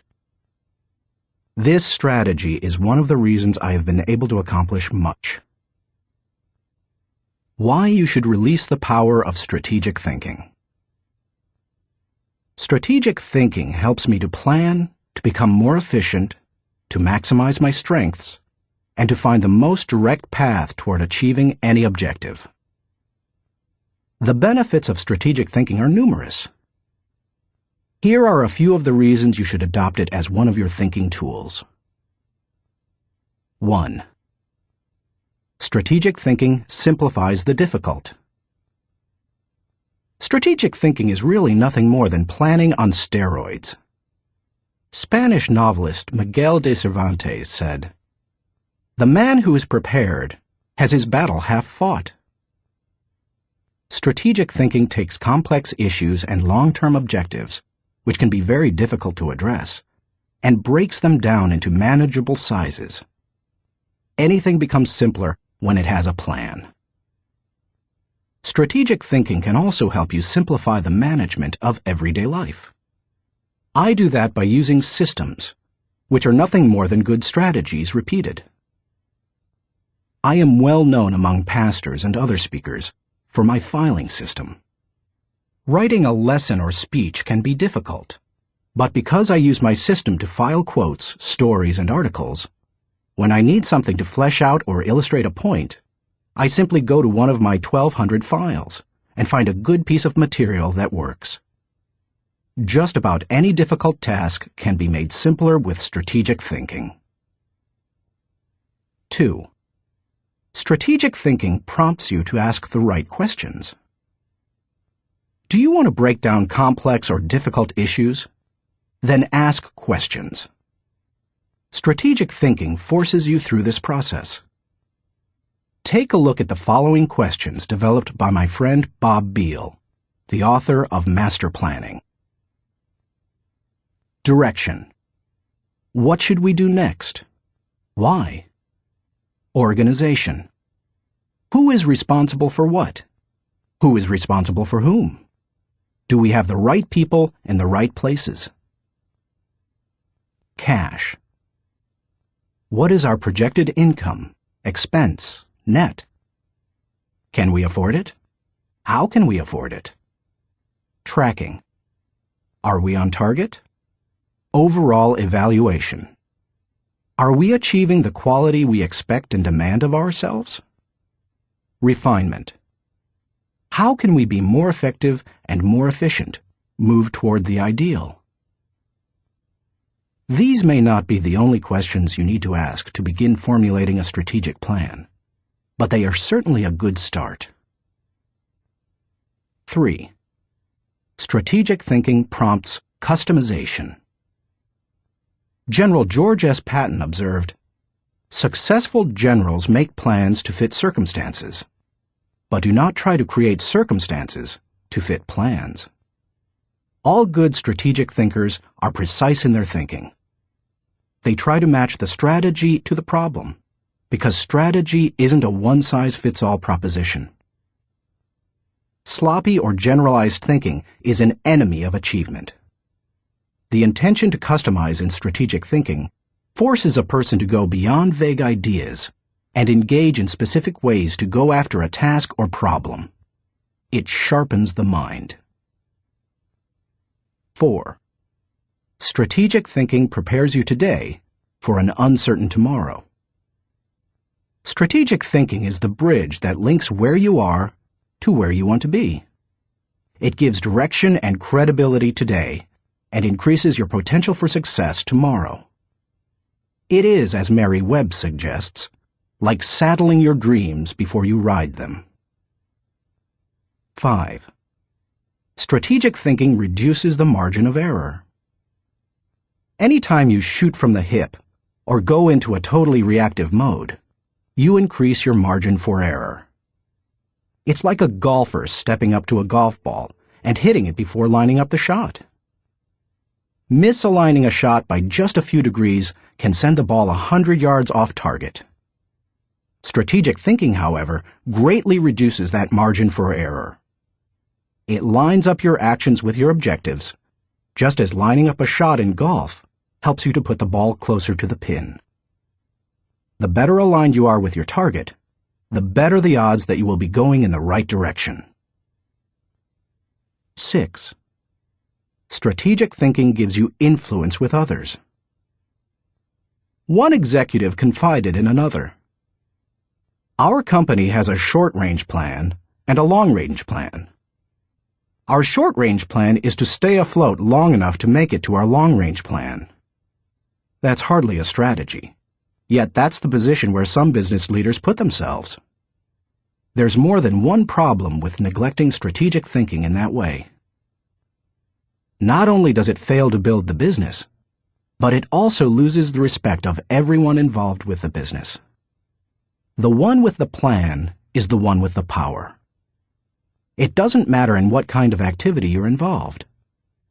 Employees want to follow the business leader with a good business plan. Volunteers want to join the pastor with a good ministry plan. Children want to be with the adult who has the well-thought-out vacation plan. If you practice strategic thinking, others will listen to you, and they will want to follow you. If you possess a position of leadership in an organization, strategic thinking is essential. How to release the power of strategic thinking. To become a better strategic thinker, able to formulate and implement plans that will achieve the desired objective, take the following guidelines to heart. 1. Break down the issue. The first step in strategic thinking is to break down an issue into smaller, more manageable parts, so that you can focus on them more effectively. How you do it is not as important as just doing it. You might break an issue down by function. That's what automotive innovator Henry Ford did when he created the assembly line. And that's why he said, "Nothing is particularly hard if you divide it into small jobs." How you break down an issue is up to you, whether it's by function, timetable, responsibility, purpose, or some other method. The point is that you need to break it down. Only one person in a million can juggle the whole thing in his head and think strategically to create solid, viable plans. 2. Ask why before how. When most people begin using strategic thinking to solve a problem or plan a way to meet an objective, they often make the mistake of jumping the gun and trying immediately to figure out how to accomplish it. Instead of asking how, they should first ask why. If you jump right into problem-solving mode, how are you going to know all the issues?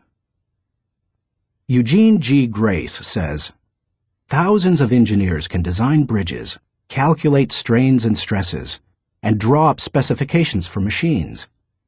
But the great engineer is the man who can tell whether the bridge or the machine should be built at all, where it should be built, and when." Asking why helps you to think about all the reasons for decisions. It helps you to open your mind to possibilities and opportunities. The size of an opportunity often determines the level of resources and effort that you must invest. Big opportunities allow for big decisions. If you jump to how too quickly, you might miss that. 3. Identify the real issues and objectives. William Feather, author of The Business of Life, said, "Before it can be solved, a problem must be clearly defined. Too many people rush to solutions, and as a result, they end up solving the wrong problem.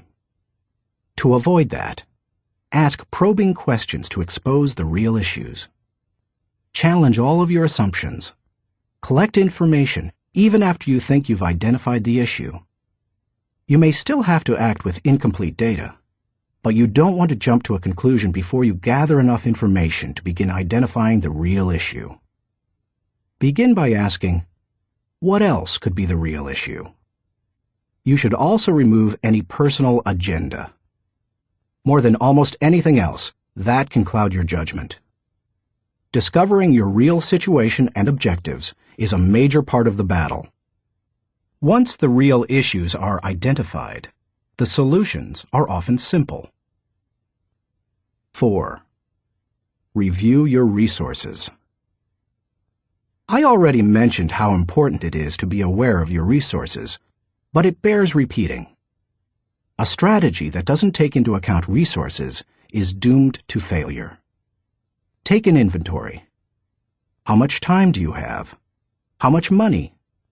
What kinds of materials, supplies, or inventory do you have? What are your other assets? What liabilities or obligations will come into play? Which people on the team can make an impact? You know your own organization and profession. Figure out what resources you have at your disposal. 5. Develop your plan.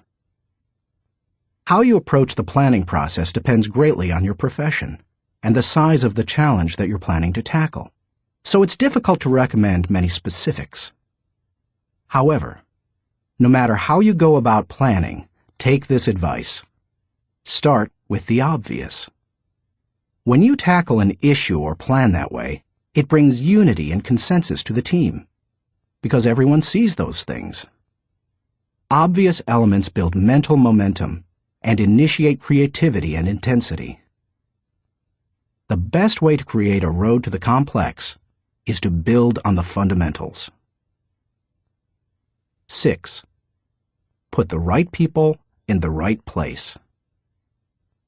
It's critical that you include your team as part of your strategic thinking.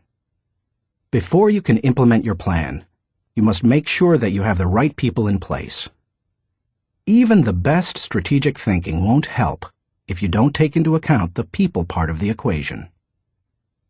Look what happens if you miscalculate. Wrong person. Problems instead of potential.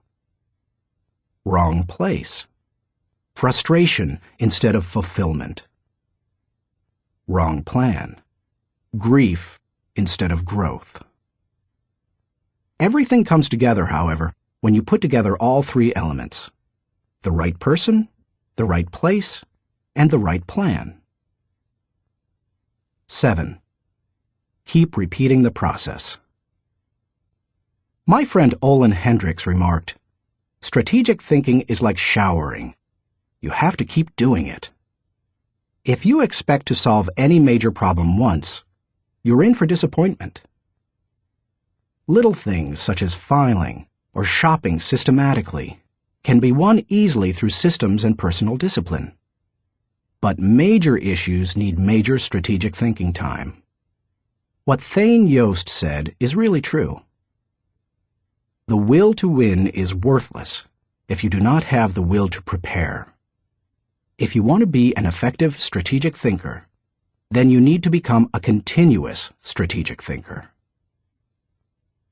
As I was working on this chapter, I came across an article in my local paper on the celebration of the Jewish Passover and how millions of American Jews read the order of service for their Seder, or Passover meal, from a small booklet produced by Maxwell House Coffee. For more than 70 years, the coffee company has produced the booklet, called a Haggadah, and during those years, it has distributed more than 40 million copies of it.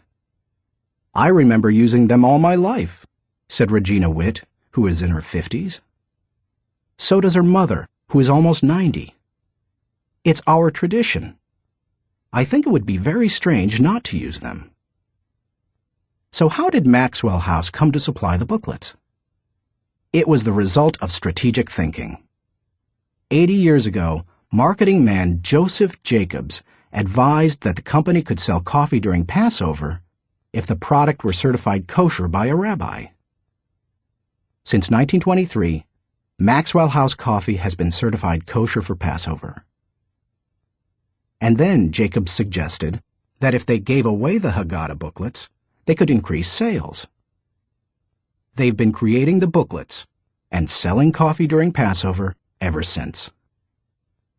That's what can happen when you unleash the power of strategic thinking. Thinking question. Am I implementing strategic plans that give me direction for today and increase my potential for tomorrow? Chapter 6. Explore possibility thinking. Nothing is so embarrassing as watching someone do something that you said could not be done. Sam Ewing. People who embrace possibility thinking are capable of accomplishing tasks that seem impossible because they believe in solutions.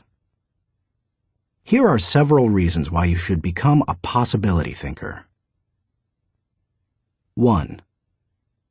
Possibility thinking increases your possibilities. When you believe you can do something difficult, and you succeed, many doors open for you. When George Lucas succeeded in making Star Wars, despite those who said the special effects he wanted hadn't ever been done, and couldn't be done, many other possibilities opened up to him. Industrial Light and Magic, the company he created to produce those impossible special effects, became a source of revenue to help underwrite his other projects. He was able to produce merchandising tie-ins to his movies, thus bringing in another revenue stream to fund his movie making. But his confidence in doing the difficult has also made a huge impact on other movie makers and a whole new generation of moviegoers. Popular culture writer Chris Salewicz asserts, at first, directly through his own work, and then via the unparalleled influence of ILM, Industrial Light and Magic, George Lucas has dictated for 2 decades the essential broad notion of what is cinema. If you open yourself up to possibility thinking, you open yourself up to many other possibilities. 2. Possibility thinking draws opportunities and people to you. The case of George Lucas helps you to see how being a possibility thinker can create new opportunities and attract people. People who think big attract big people to them. If you want to achieve big things, you need to become a possibility thinker. 3. Possibility thinking increases others' possibilities. Big thinkers who make things happen also create possibilities for others. That happens in part because it's contagious. You can't help but become more confident and think bigger when you're around possibility thinkers. 4. Possibility thinking allows you to dream big dreams.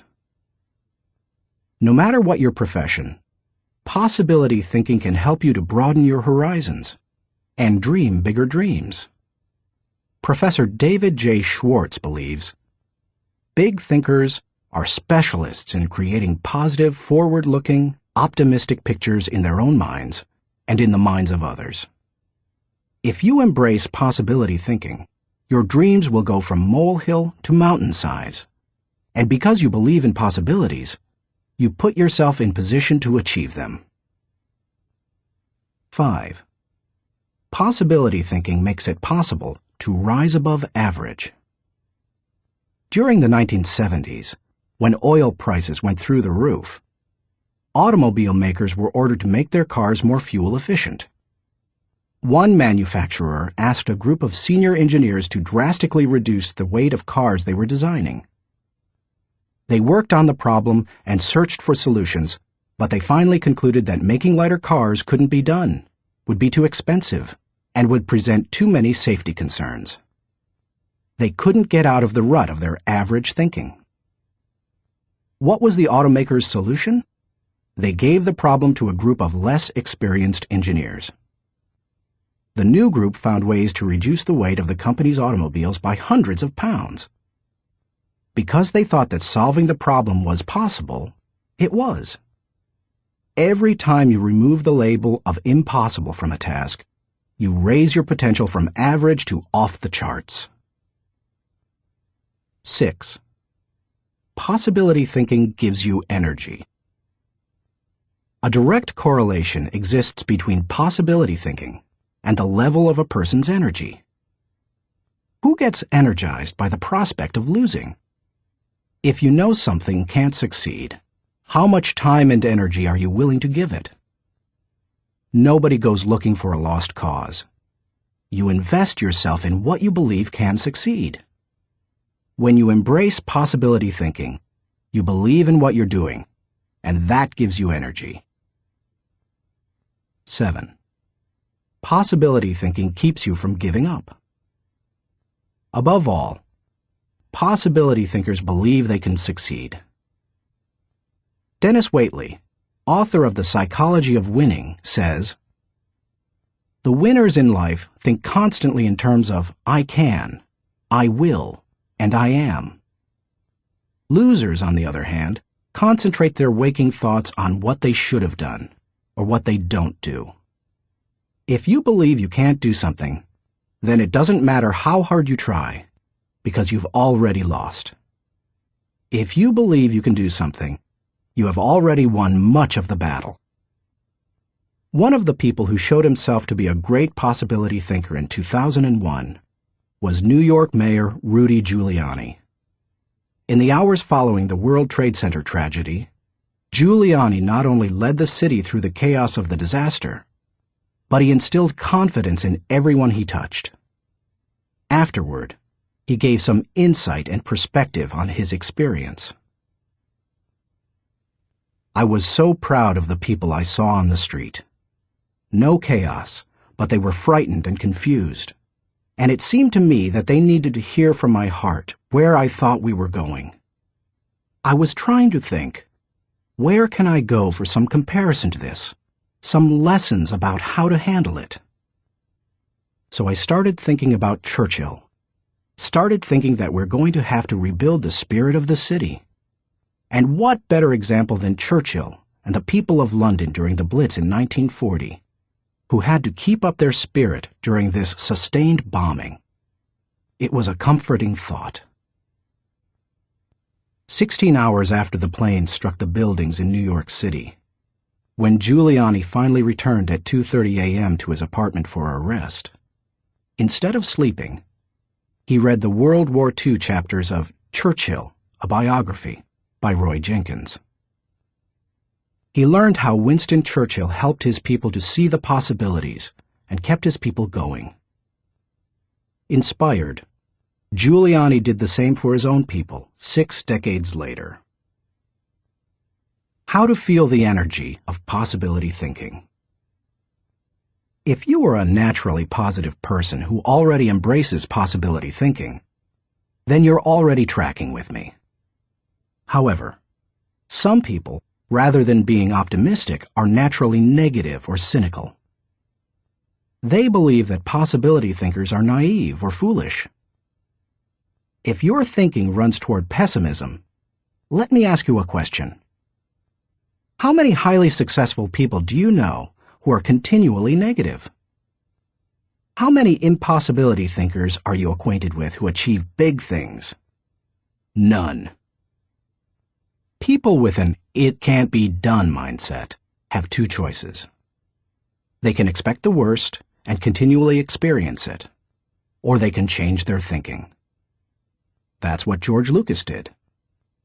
Believe it or not, even though he is a possibility thinker, he is not a naturally positive person.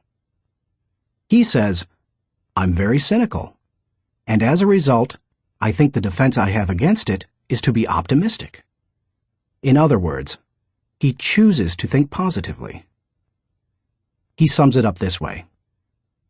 As corny as it sounds, the power of positive thinking goes a long way.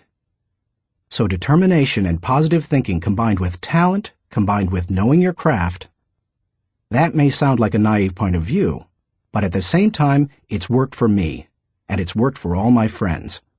So I have come to believe it. If you want possibility thinking to work for you, then begin by following these suggestions. 1. Stop focusing on the impossibilities. The first step in becoming a possibility thinker is to stop yourself from searching for and dwelling on what's wrong with any given situation. Sports psychologist Bob Rotella recounts, "I tell people, if you don't want to get into positive thinking, that's okay. Just eliminate all the negative thoughts from your mind, and whatever's left will be fine." If possibility thinking is new to you, you're going to have to give yourself a lot of coaching to eliminate some of the negative self-talk you may hear in your head. When you automatically start listing all the things that can go wrong, or all the reasons something can't be done, stop yourself and say, "Don't go there." Then ask, "What's right about this?" That will help to get you started. And if negativity is a really big problem for you, and pessimistic things come out of your mouth before you've even thought them through, you may need to enlist the aid of a friend or family member to alert you every time you utter negative ideas. 2. Stay away from the experts. So-called experts do more to shoot down people's dreams than just about anybody else. Possibility thinkers are very reluctant to dismiss anything as impossible. Rocket pioneer Wernher von Braun said, "I have learned to use the word impossible with the greatest of caution." And Napoleon Bonaparte declared, "The word impossible is not in my dictionary." If you feel you must take the advice of an expert, however, then heed the words of John Andrew Holmes, who asserted, "Never tell a young person that something cannot be done." God may have been waiting centuries for somebody ignorant enough of the impossible to do that thing. If you want to achieve something, give yourself permission to believe it is possible, no matter what experts might say. 3.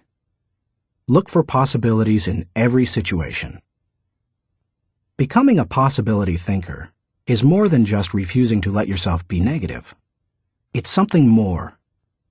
It's looking for positive possibilities despite the circumstances. I recently heard Don Soderquist, former president of Walmart, tell a wonderful story that illustrates how a person can find positive possibilities in any situation. Soderquist had gone with Sam Walton to Huntsville, Alabama, to open several new stores. While there, Walton suggested they visit the competition. Here's what Soderquist said happened. "We went into one store, and I have to tell you that it was the worst store I have ever seen in my life. It was terrible. There were no customers, There was no help on the floor. The aisles were cluttered with merchandise, empty shelves, dirty. It was absolutely terrible. He, Walton, walked one way, and I'd walked the other way, and we'd kind of meet out on the sidewalk. He said, "What'd you think, Don?" I said, "Sam, that is the absolutely worst store I've ever seen in my life. I mean, did you see the aisles?" He said, "Don, did you see the pantyhose rack?" I said, "No, I didn't, Sam. I must have gone on a different aisle than you. I didn't see that." He said, "That was the best pantyhose rack I've ever seen, Don." And he said, "I pulled the fixture out, and on the back was the name of the manufacturer. When we get back, I want you to call that manufacturer and have him come in and visit with our fixture people. I want to put that rack in our stores. It's absolutely the best I've ever seen." And he said next, "Did you see the ethnic cosmetics?" I said, "Sam, that must have been right next to the pantyhose rack, because I absolutely missed that." He said, "Don, do you realize that in our stores we have 4 feet of ethnic cosmetics? These people had 12 feet of it. We are absolutely missing the boat. I wrote down the distributor of some of those products. When we get back, I want you to get a hold of our cosmetic buyer and get these people in. We absolutely need to expand our ethnic cosmetics." Now, Sam Walton didn't hit me on the head and say, "Don, now what lesson did you learn from this?" He had already hit me on the head by looking for the good, looking how to improve, striving for excellence. It's so easy to go and look at what other people do badly. But one of the leadership characteristics of vision that he showed me, and I'll never forget it, is look for the good in what other people are doing and apply it. It doesn't take a genius IQ or 20 years of experience to find the possibility in every situation. All it takes is the right attitude, and anybody can cultivate that. 4. Dream one size bigger. One of the best ways to cultivate a possibility mindset is to prompt yourself to dream one size bigger than you normally do. Let's face it, most people dream too small. They don't think big enough. Henry Curtis advises, "Make your plans as fantastic as you like, because 25 years from now, they will seem mediocre. Make your plans 10 times as great as you first planned, and 25 years from now, you will wonder why you did not make them 50 times as great." If you push yourself to dream more expansively, to imagine your organization one size bigger, to make your goals at least a step beyond what makes you comfortable, you will be forced to grow. And it will set you up to believe in greater possibilities. 5. Question the status quo. Most people want their lives to keep improving, yet they value peace and stability at the same time. People often forget that you can't improve and still stay the same. Growth means change. Change requires challenging the status quo. If you want greater possibilities, you can't settle for what you have now. When you become a possibility thinker, you will face many people who will want you to give up your dreams and embrace the status quo. Achievers refuse to accept the status quo.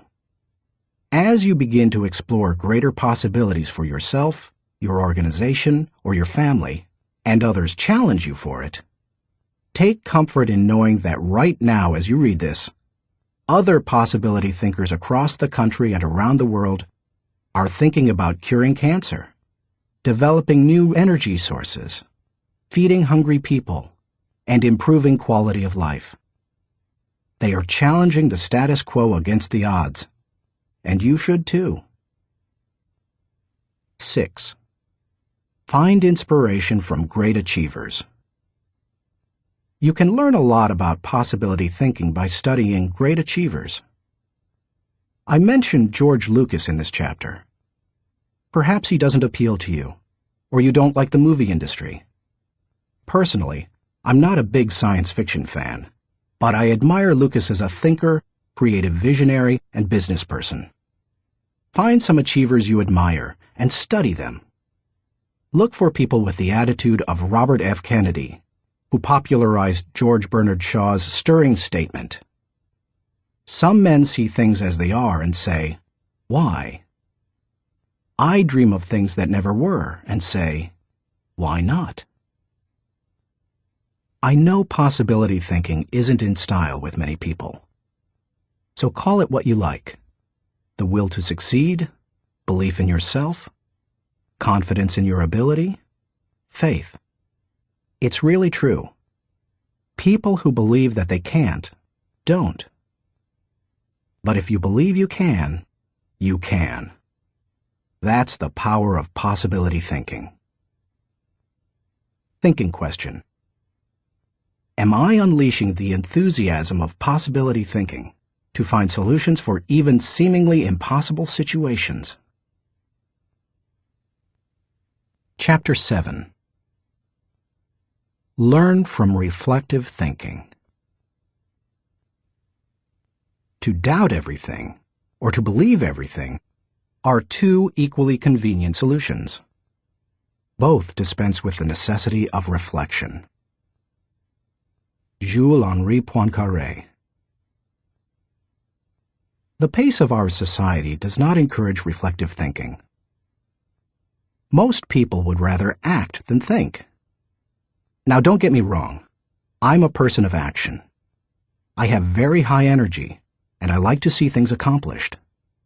But I'm also a reflective thinker. Reflective thinking is like the crock pot of the mind. It encourages your thoughts to simmer until they're done. As I go through this process, my goal is to reflect so that I might learn from my successes and mistakes, discover what I should try to repeat, and determine what I should change. It is always a valuable exercise. By mentally visiting past situations, you can think with greater understanding. 1. Reflective thinking gives you true perspective. When our children were young and still lived at home, we used to take them on wonderful vacations every year. When we got home, they always knew that I was going to ask them two questions. What did you like best, and what did you learn? It didn't matter whether we went to Walt Disney World or Washington, D.C. I always asked those questions. Why? Because I wanted them to reflect on their experiences. Children don't naturally grasp the value or cost of an experience unless prompted. They take things for granted. I wanted my children to appreciate our trips and to learn from them. When you reflect, you are able to put an experience into perspective. You are able to evaluate its timing, and you are able to gain a new appreciation for things that before went unnoticed. Most people are able to recognize the sacrifices of their parents or other people only when they become parents themselves. That's the kind of perspective that comes with reflection. 2. Reflective thinking gives emotional integrity to your thought life. Few people have good perspective in the heat of an emotional moment. Most individuals who enjoy the thrill of an experience try to go back and recapture it without first trying to evaluate it. It's one of the reasons our culture produces so many thrill seekers. Likewise, those who survive a traumatic experience usually avoid similar situations at all costs, which sometimes ties them into emotional knots. Reflective thinking enables you to distance yourself from the intense emotions of particularly good or bad experiences and see them with fresh eyes. You can see the thrills of the past in the light of emotional maturity and examine tragedies in the light of truth and logic. That process can help a person to stop carrying around a bunch of negative emotional baggage. President George Washington observed, "We ought not to look back unless it is to derive useful lessons from past errors, and for the purpose of profiting by dearly bought experience. Any feeling that can stand up to the light of truth and can be sustained over time has emotional integrity and is therefore worthy of your mind and heart." 3.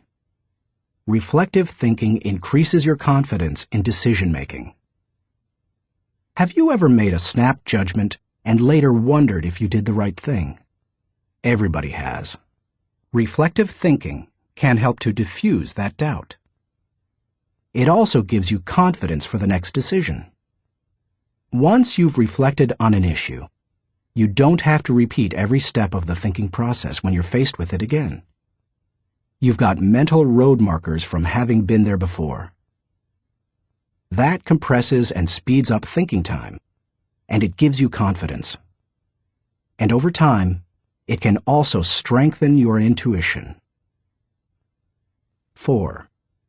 Reflective thinking clarifies the big picture. When you engage in reflective thinking, you can put ideas and experiences into a more accurate context.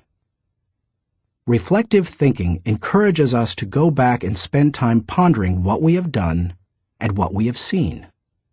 If a person who loses his job reflects on what happened, he may see a pattern of events that led to his dismissal.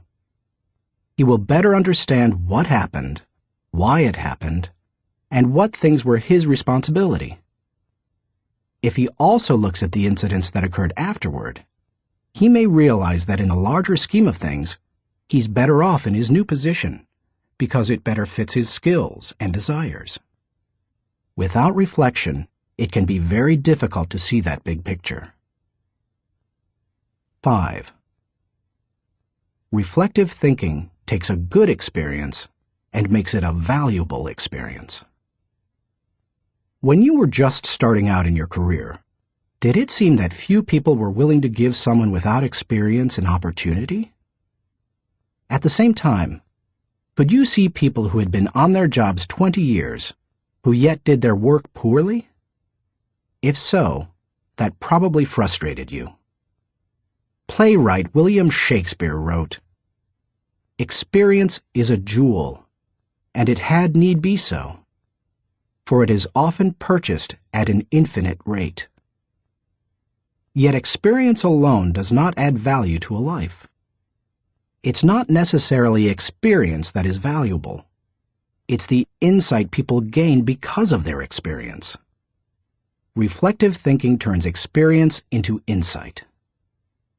Mark Twain said, "We should be careful to get out of an experience all the wisdom that is in it. Not like the cat that sits down on a hot stove lid. She will never sit down on a hot stove lid again, and that is well. But also, she will never sit down on a cold one anymore."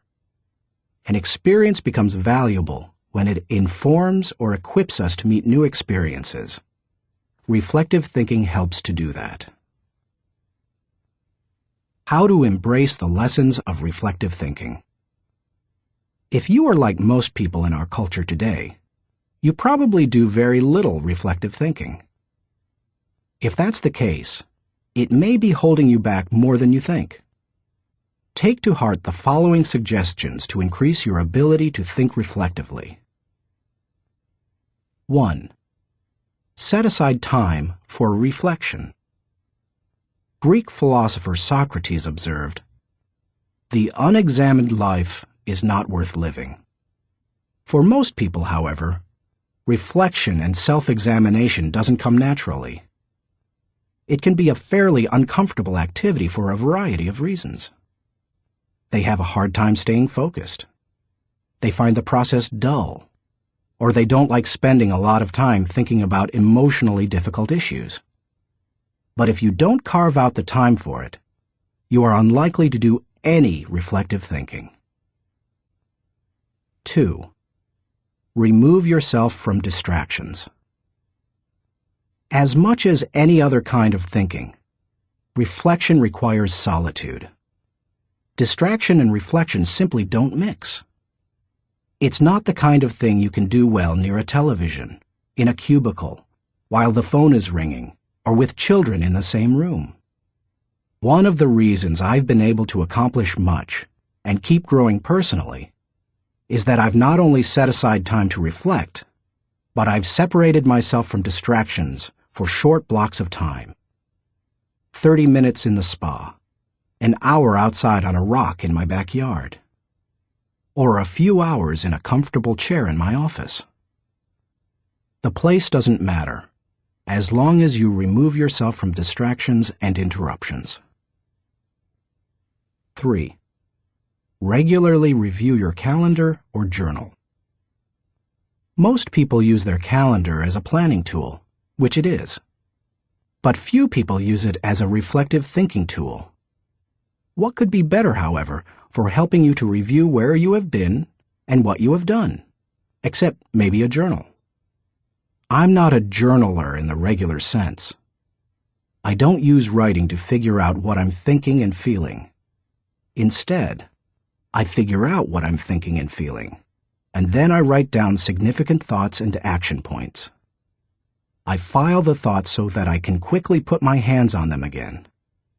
I immediately execute the action points or delegate them to someone else. Calendars and journals remind you of how you've spent your time, show you whether your activities match your priorities, and help you see whether you are making progress. They also offer you an opportunity to recall activities that you might not have had the time to reflect on previously.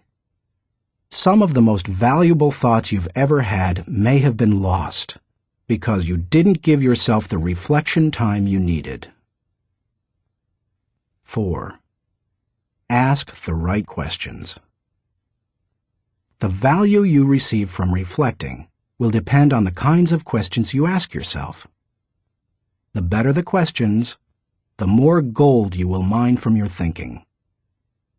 When I reflect, I think in terms of my values, relationships, and experiences. Here are some sample questions. Personal growth. What have I learned today that will help me grow? How can I apply it to my life? When should I apply it? Adding value. To whom did I add value today? How do I know I added value to that person? Can I follow up and compound the positive benefit he or she received? Leadership. Did I lead by example today? Did I lift my people and organization to a higher level? What did I do, and how did I do it? Personal faith. Did I represent God well today? Did I practice the golden rule? Have I walked the second mile with someone? Marriage and family. Did I communicate love to my family today? How did I show that love? Did they feel it? Did they return it? Inner circle. Have I spent enough time with my key players? What can I do to help them be more successful? In what areas can I mentor them? Discoveries. What did I encounter today to which I need to give more thinking time? Are there lessons to be learned? Are there things to be done? How you organize your reflection time is up to you. You may want to adapt my pattern to your own values. Or you can try a system that my friend Dick Biggs uses. He creates 3 columns on a sheet of paper. Year, turning point, impact. This system is good for reflecting on the bigger picture. Dick used it to see patterns in his life, such as when he moved to Atlanta and was encouraged by a new teacher to write. You could just as easily write event, significance, and action point on a page to help you benefit from reflective thinking. The main thing is to create questions that work for you and write down any significant thoughts that come to you during the reflection time. 5. Cement your learning through action. Writing down the good thoughts that come out of your reflective thinking has value. But nothing helps you to grow like putting your thoughts into action. To do that, you must be intentional. When you read a good book, for example, there are always good thoughts, quotes, or lessons that you can take away from it and use yourself. I always mark the takeaways in a book and then reread them when I'm done with the book. When I listen to a message, I record the takeaways so that I can file them for future use. When I go to a seminar, I take good notes, and I use a system of symbols to cue me to do certain things. An arrow pointing to the right means to look at this material again. An asterisk next to the marked section means to file it according to the subject noted. An open bracket means that I want to use what's marked in a lecture or book. An arrow pointing up means this idea will take off if I work at it.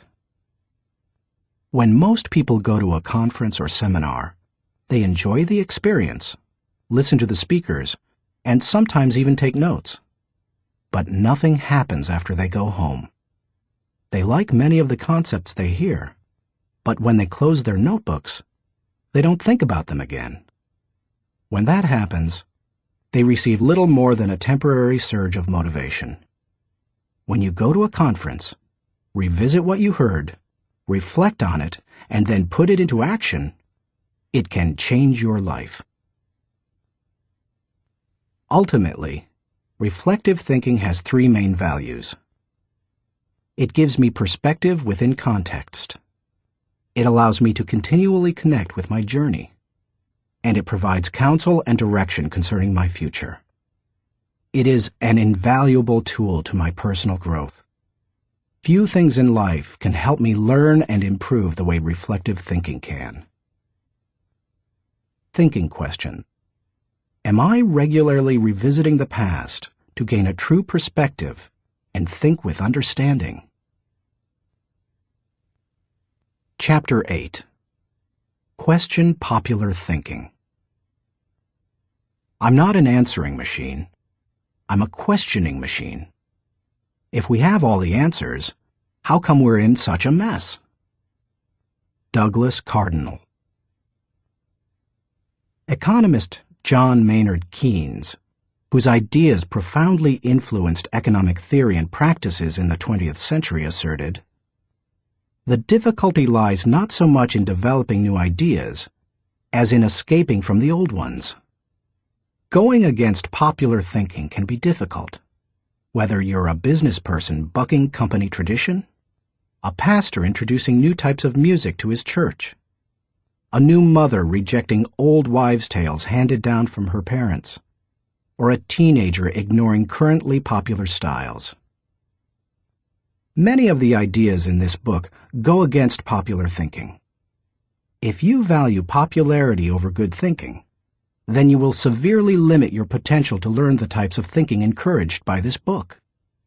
Popular thinking is too average to understand the value of good thinking, too inflexible to realize the impact of changed thinking, too lazy to master the process of intentional thinking, too small to see the wisdom of big-picture thinking, too satisfied to unleash the potential of focused thinking, too traditional to discover the joy of creative thinking, too naive to recognize the importance of realistic thinking, too undisciplined to release the power of strategic thinking, too limiting to feel the energy of possibility thinking, too trendy to embrace the lessons of reflective thinking, too shallow to question the acceptance of popular thinking, too proud to encourage the participation of shared thinking, too self-absorbed to experience the satisfaction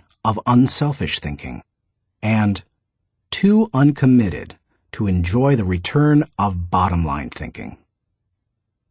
If you want to become a good thinker, then start preparing yourself for the possibility of becoming unpopular. Why you should question the acceptance of popular thinking. I've given you some broad reasons for questioning the acceptance of popular thinking.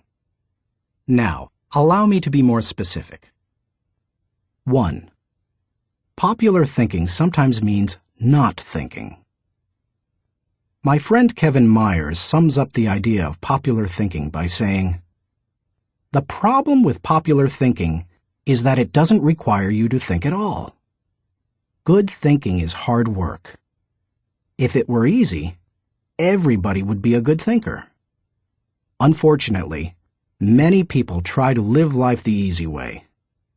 They don't want to do the hard work of thinking or pay the price of success. It's easier to do what other people do and hope that they thought it out." Look at the stock market recommendations of some experts.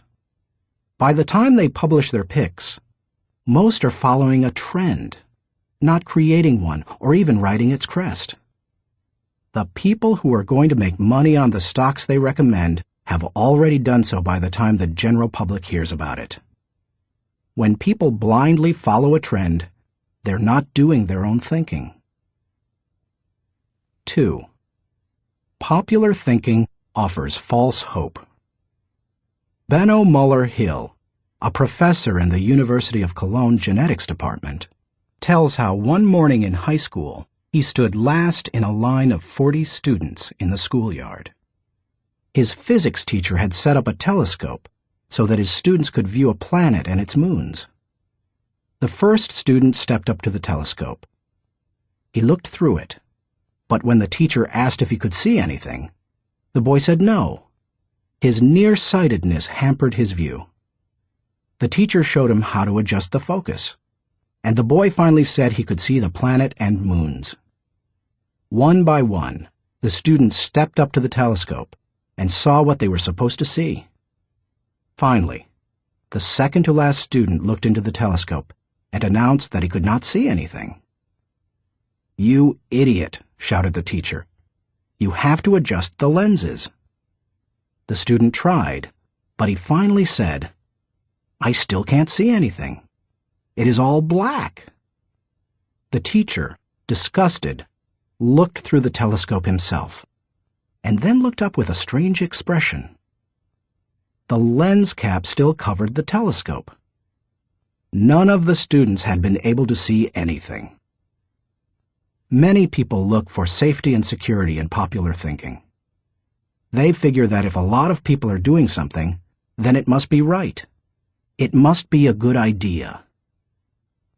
If most people accept it, then it probably represents fairness, equality, compassion, and sensitivity, right? Not necessarily. Popular thinking said the Earth was the center of the universe. Yet Copernicus studied the stars and planets and proved mathematically that the Earth and the other planets in our solar system revolved around the sun. Popular thinking said surgery didn't require clean instruments.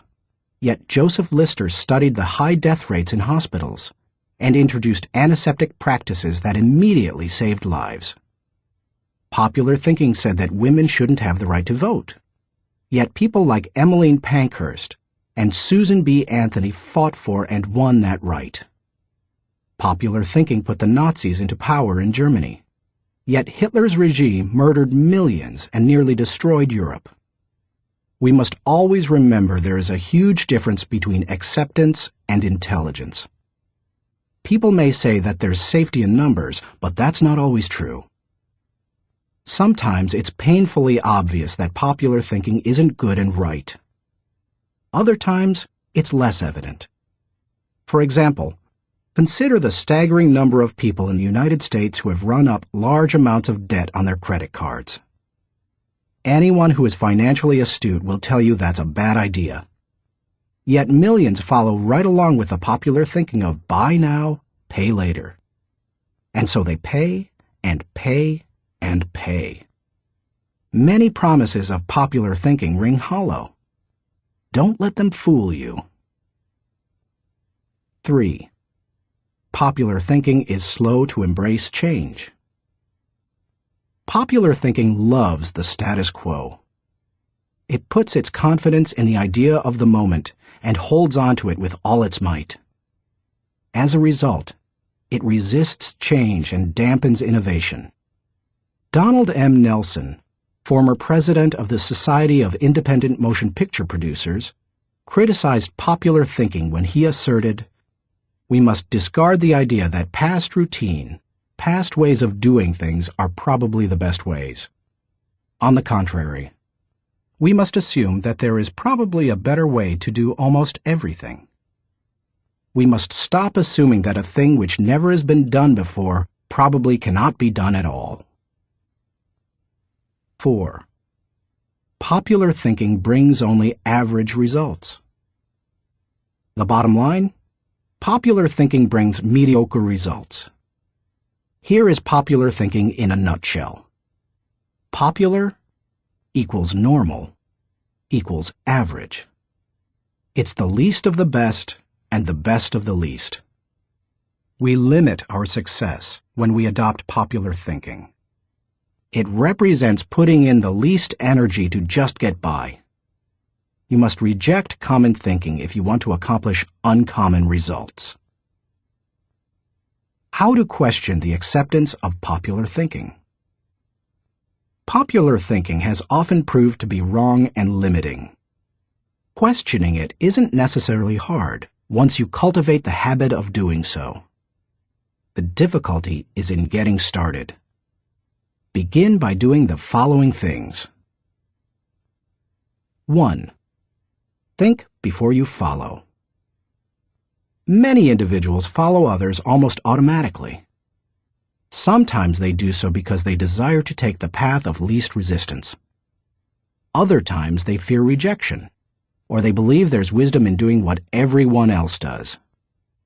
But if you want to succeed, you need to think about what's best, not what's popular.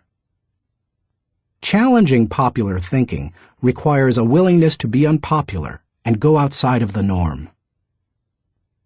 Following the tragedy of September 11, 2001, for example, few people willingly chose to travel by plane. But that was the best time to travel.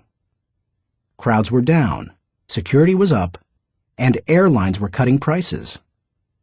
About a month after the tragedy, my wife Margaret and I heard that Broadway shows had lots of seats and many New York hotel rooms remained empty.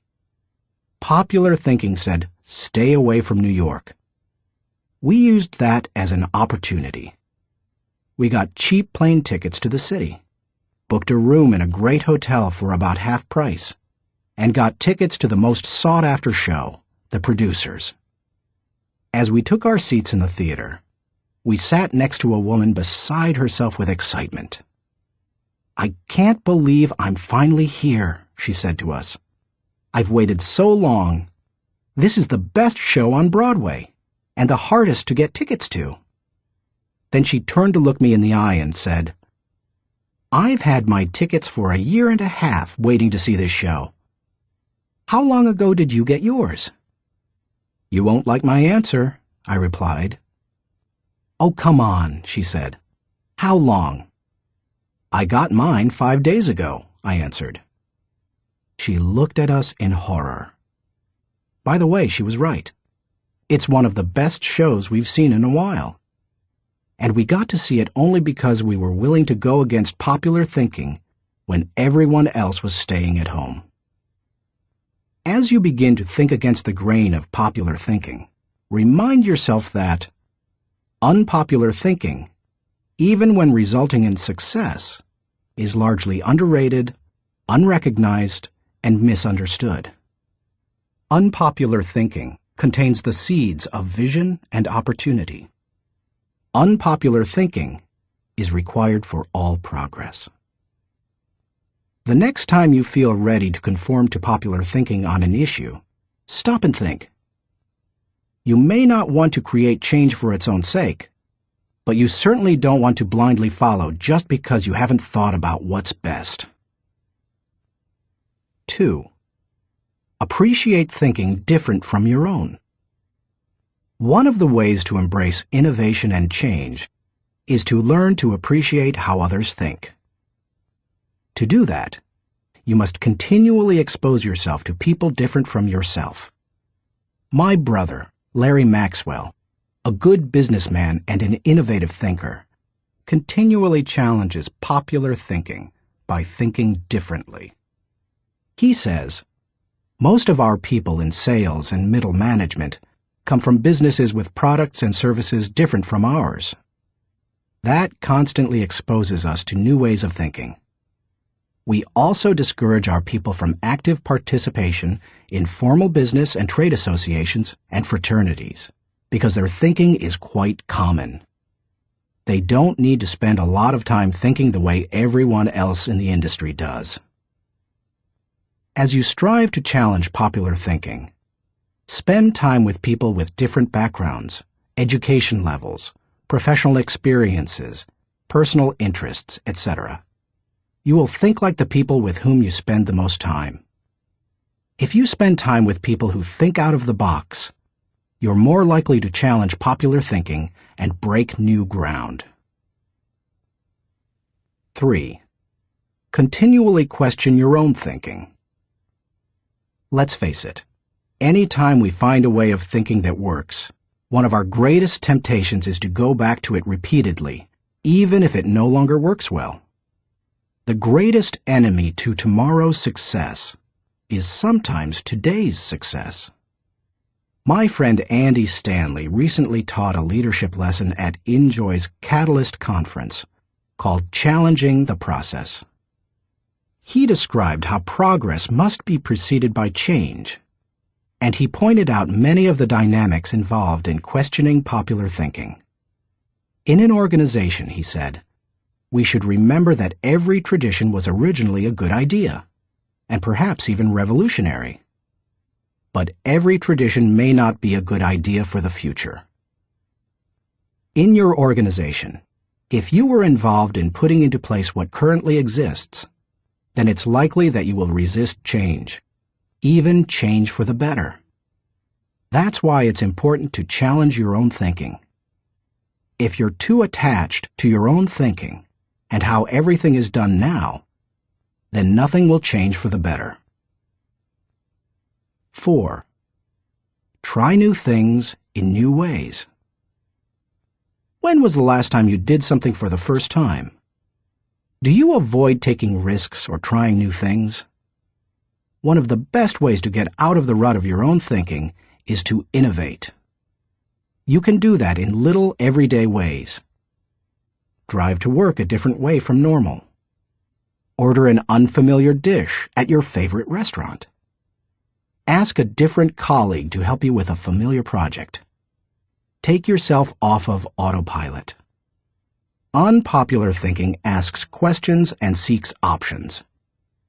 In 1997, my 3 companies moved to Atlanta, Georgia. It's a great city, but traffic at peak times can get crazy. Immediately after moving here, I began looking for and testing alternative routes to desired destinations so that I would not be caught in traffic. From my house to the airport, for example, I have discovered and used 9 routes within 8 miles and 12 minutes from one another. Often, I am amazed to see people sitting on the freeway when they could be moving forward on an alternative route. What is the problem? Too many people have not tried new things in new ways. It is true. Most people are more satisfied with old problems than committed to finding new solutions. How you go about doing new things in new ways is not as important as making sure you do it.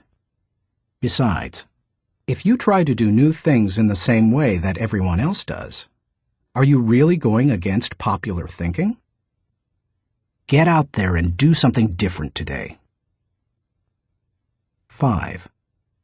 Get used to being uncomfortable. When it comes right down to it, popular thinking is comfortable. It's like an old recliner adjusted to all the owner's idiosyncrasies. The problem with most old recliners is that no one has looked at them lately. If so, they'd agree that it's time to get a new one. If you want to reject popular thinking in order to embrace achievement, you'll have to get used to being uncomfortable. If you embrace unpopular thinking, and make decisions based on what works best and what is right, rather than what is commonly accepted, know this: in your early years, you won't be as wrong as people think you are. In your later years, you won't be as right as people think you are. And all through the years, you will be better than you thought you could be. Thinking question. Am I consciously rejecting the limitations of common thinking in order to accomplish uncommon results? Chapter 9. Benefit from shared thinking. None of us is as smart as all of us. Ken Blanchard. Good thinkers, especially those who are also good leaders, understand the power of shared thinking. They know that when they value the thoughts and ideas of others, they receive the compounding results of shared thinking and accomplish more than they ever could on their own. Those who participate in shared thinking understand the following. 1. Shared thinking is faster than solo thinking. We live in a truly fast-paced world. To function at its current rate of speed, we can't go it alone. I think the generation of young men and women just entering the workforce sense that very strongly. Perhaps that is why they value community so highly, and are more likely to work for a company they like than one that pays them well. Working with others is like giving yourself a shortcut. If you want to learn a new skill quickly, how do you do it? Do you go off by yourself and figure it out? Or do you get someone to show you how? You can always learn more quickly from someone with experience, whether you're trying to learn how to use a new software package, develop your golf swing, or cook a new dish. 2. Shared thinking is more innovative than solo thinking. We tend to think of great thinkers and innovators as soloists. But the truth is that the greatest innovative thinking doesn't occur in a vacuum. Innovation results from collaboration. Albert Einstein once remarked, "Many times a day, I realize how much my own outer and inner life is built upon the labors of my fellow men, both living and dead, and how earnestly I must exert myself in order to give in return as much as I have received."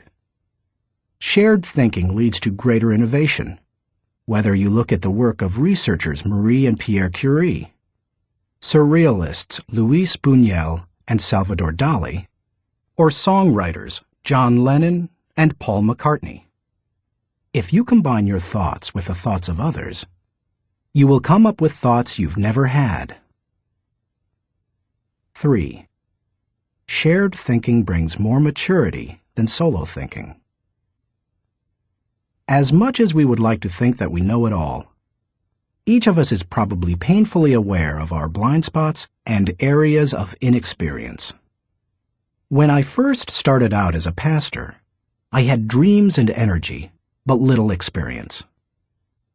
To try to overcome that, I attempted to get several high-profile pastors of growing churches to share their thinking with me. In the early 1970s, I wrote letters to the 10 most successful pastors in the country, offering them what was a huge amount of money to me at the time, $100, to meet me for an hour so that I could ask them questions.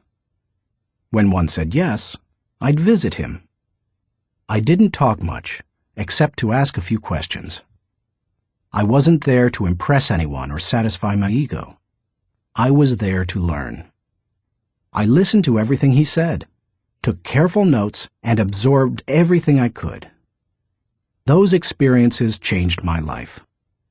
You've had experiences I haven't, and I've had experiences you haven't.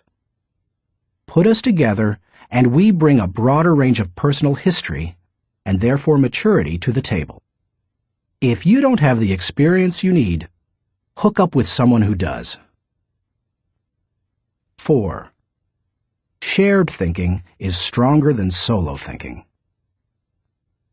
Philosopher-poet Johann Wolfgang von Goethe said, To accept good advice is but to increase one's own ability. Two heads are better than one when they are thinking in the same direction. It's like harnessing two horses to pull a wagon. They are stronger pulling together than either is individually. But did you know that when they pull together, they can move more weight than the sum of what they can move individually? A synergy comes from working together. That same kind of energy comes into play when people think together. 5. Shared thinking returns greater value than solo thinking. Because shared thinking is stronger than solo thinking, it's obvious that it yields a higher return. That happens because of the compounding action of shared thinking. But it also offers other benefits. The personal return you receive from shared thinking and experiences can be great. Clarence Francis sums up the benefits in the following observation.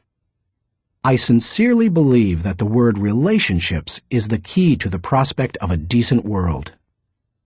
It seems abundantly clear that every problem you will have, in your family, in your work, in our nation, or in this world, is essentially a matter of relationships, of interdependence. 6. Shared thinking is the only way to have great thinking. I believe that every great idea begins with 3 or 4 good ideas. And most good ideas come from shared thinking.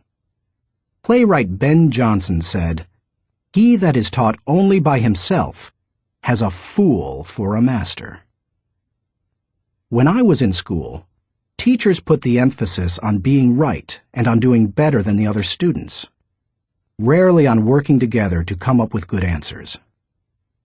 Yet all the answers improve when they make the best use of everyone's thinking. If we each have one thought, and together we have 2 thoughts, then we always have the potential for a great thought. How to encourage the participation of shared thinking. Some people naturally participate in shared thinking. Anytime they see a problem, they think, "Who do I know who can help with this?" Leaders tend to be that way. So do extroverts. However, you don't have to be either of those to benefit from shared thinking. Use the following steps to help you improve your ability to harness shared thinking. 1. Value the ideas of others.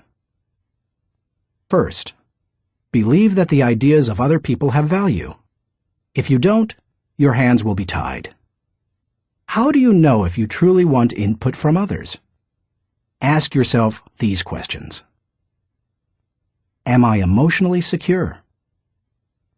People who lack confidence and worry about their status, position, or power tend to reject the ideas of others, protect their turf, and keep people at bay. It takes a secure person to consider others' ideas. Years ago, an emotionally insecure person took a key position on my board of directors. After a couple of meetings, it became obvious to the other board members that this individual would not positively contribute to the organization. I asked a seasoned leader on the board, "Why does this person always do and say things that hinder our progress?" I'll never forget his reply. Hurting people hurt people. Do I place value on people? You won't value the ideas of a person if you don't value and respect the person himself or herself. Have you ever considered your conduct around people you value versus those you don't? Look at the differences. If I value people, I want to spend time with them. If I don't value people, I don't want to be around them. If I value people, I listen to them. If I don't value people, I neglect to listen. If I value people, I want to help them. If I don't value people, I don't offer them help. If I value people, I am influenced by them. If I don't value people, I ignore them. If I value people, I respect them. If I don't value people, I am indifferent. Do I value the interactive process? A wonderful synergy often occurs as the result of shared thinking. It can take you places you've never been.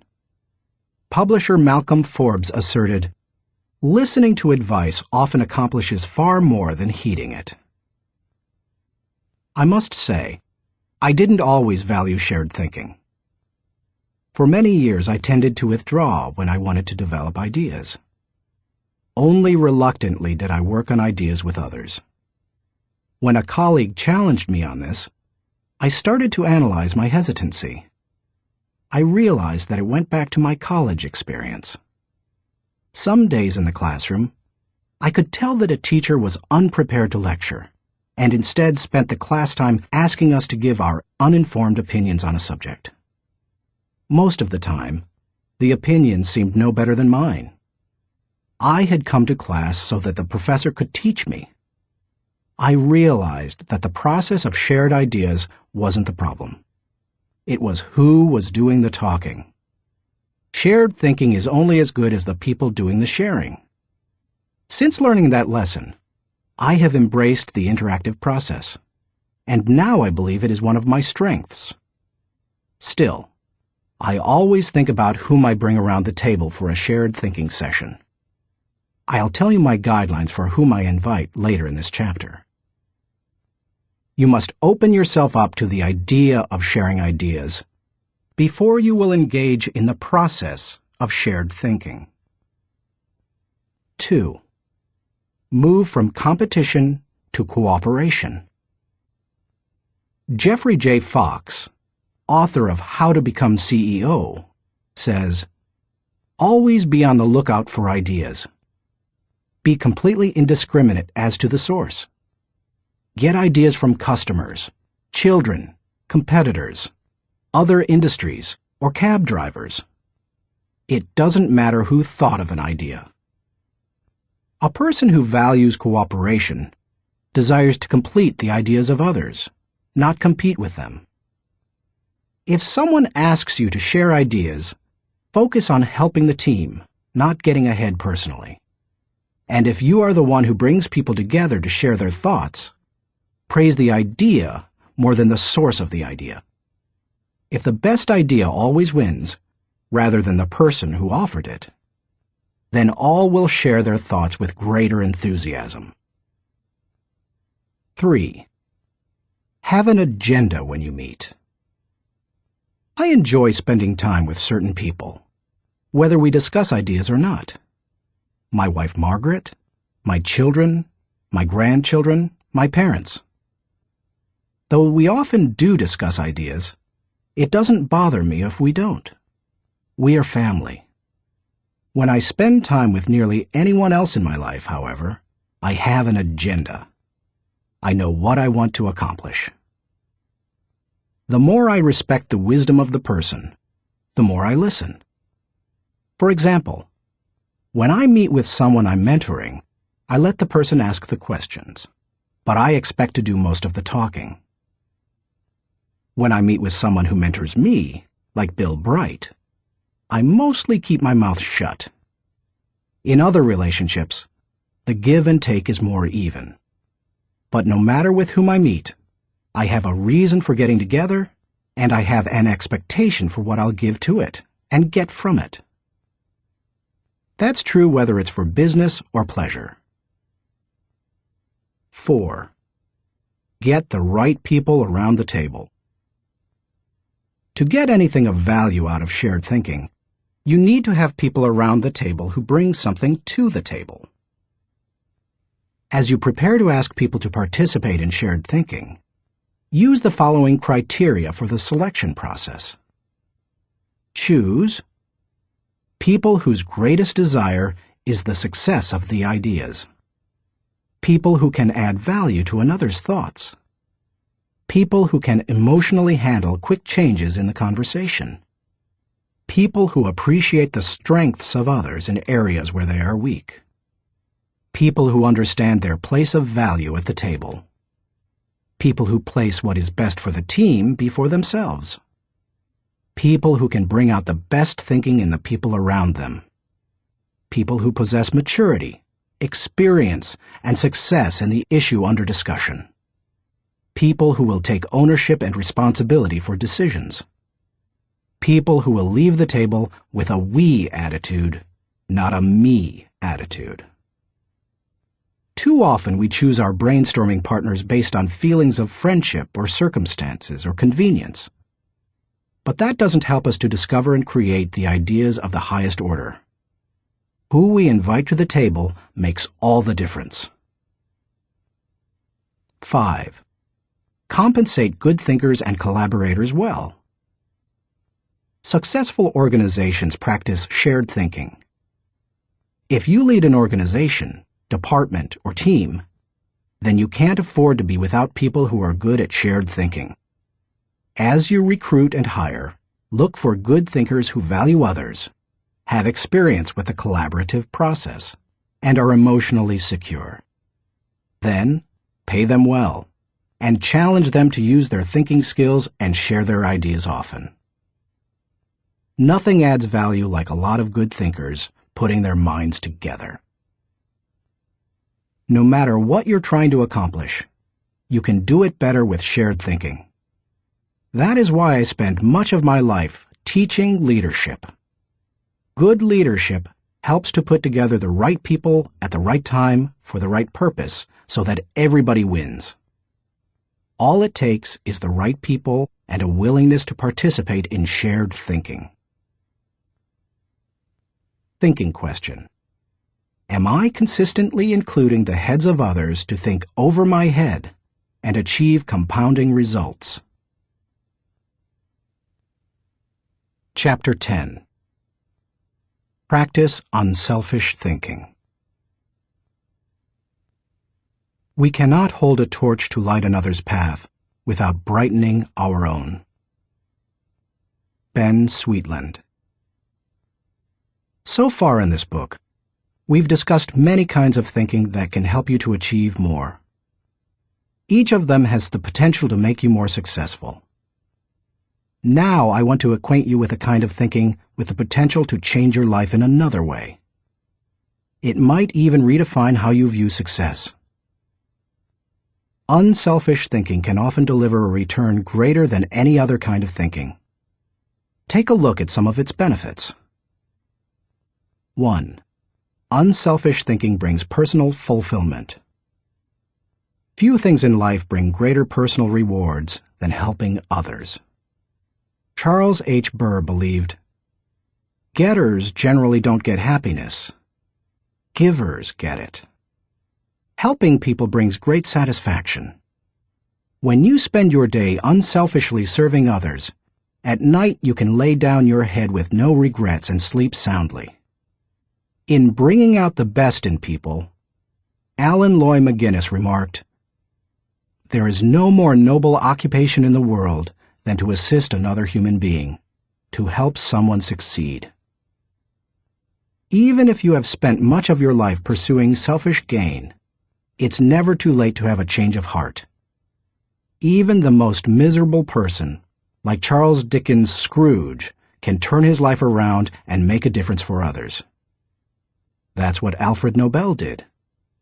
When he saw his own obituary in the newspaper, his brother had died, and the editor had written about the wrong Nobel, saying that the explosives his company produced had killed many people. Nobel vowed to promote peace and acknowledge contributions to humanity. That is how the Nobel Prizes came into being. 2. Unselfish thinking adds value to others. In 1904, Bessie Anderson Stanley wrote the following definition of success in Brown Book magazine.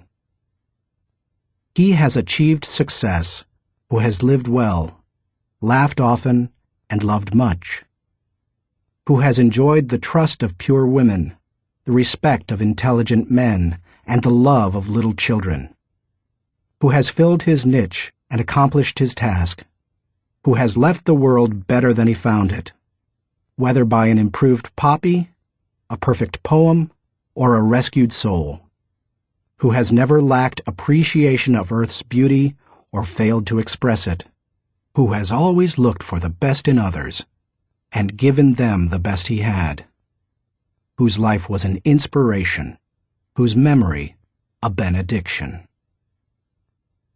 When you get outside of yourself and make a contribution to others, you really begin to live. 3. Unselfish thinking encourages other virtues. When you see a 4-year-old, you expect to observe selfishness. But when you see it in a 40-year-old, it's not very attractive, is it? Of all the qualities a person can pursue, unselfish thinking seems to make the biggest difference toward cultivating other virtues. I think that's because the ability to give unselfishly is so difficult. It goes against the grain of human nature. But if you can learn to think unselfishly and become a giver, then it becomes easier to develop many other virtues: gratitude, love, respect, patience, discipline, etc. 4. Unselfish thinking increases quality of life. The spirit of generosity created by unselfish thinking gives people an appreciation for life and an understanding of its higher values. Seeing those in need and giving to meet that need puts a lot of things into perspective. It increases the quality of life of the giver and the receiver. That's why I believe that there is no life as empty as the self-centered life. There is no life as centered as the self-empty life. If you want to improve your world, then focus your attention on helping others. 5. Unselfish thinking makes you part of something greater than yourself. Merck & Company, the global pharmaceutical corporation, has always seen itself as doing more than just producing products and making a profit. It desires to serve humanity. In the mid-1980s, the company developed a drug to cure river blindness, a disease that infects and causes blindness in millions of people, particularly in developing countries. While it was a good product, potential customers couldn't afford to buy it. So what did Merck do? It developed the drug anyway, and in 1987 announced that it would give the medicine free to anyone who needed it. As of 1998, the company had given more than 250 million tablets away. George W. Merck says, "We try never to forget that medicine is for the people. It is not for the profits. The profits follow, and if we have remembered that, they have never failed to appear. The lesson to be learned? Simple.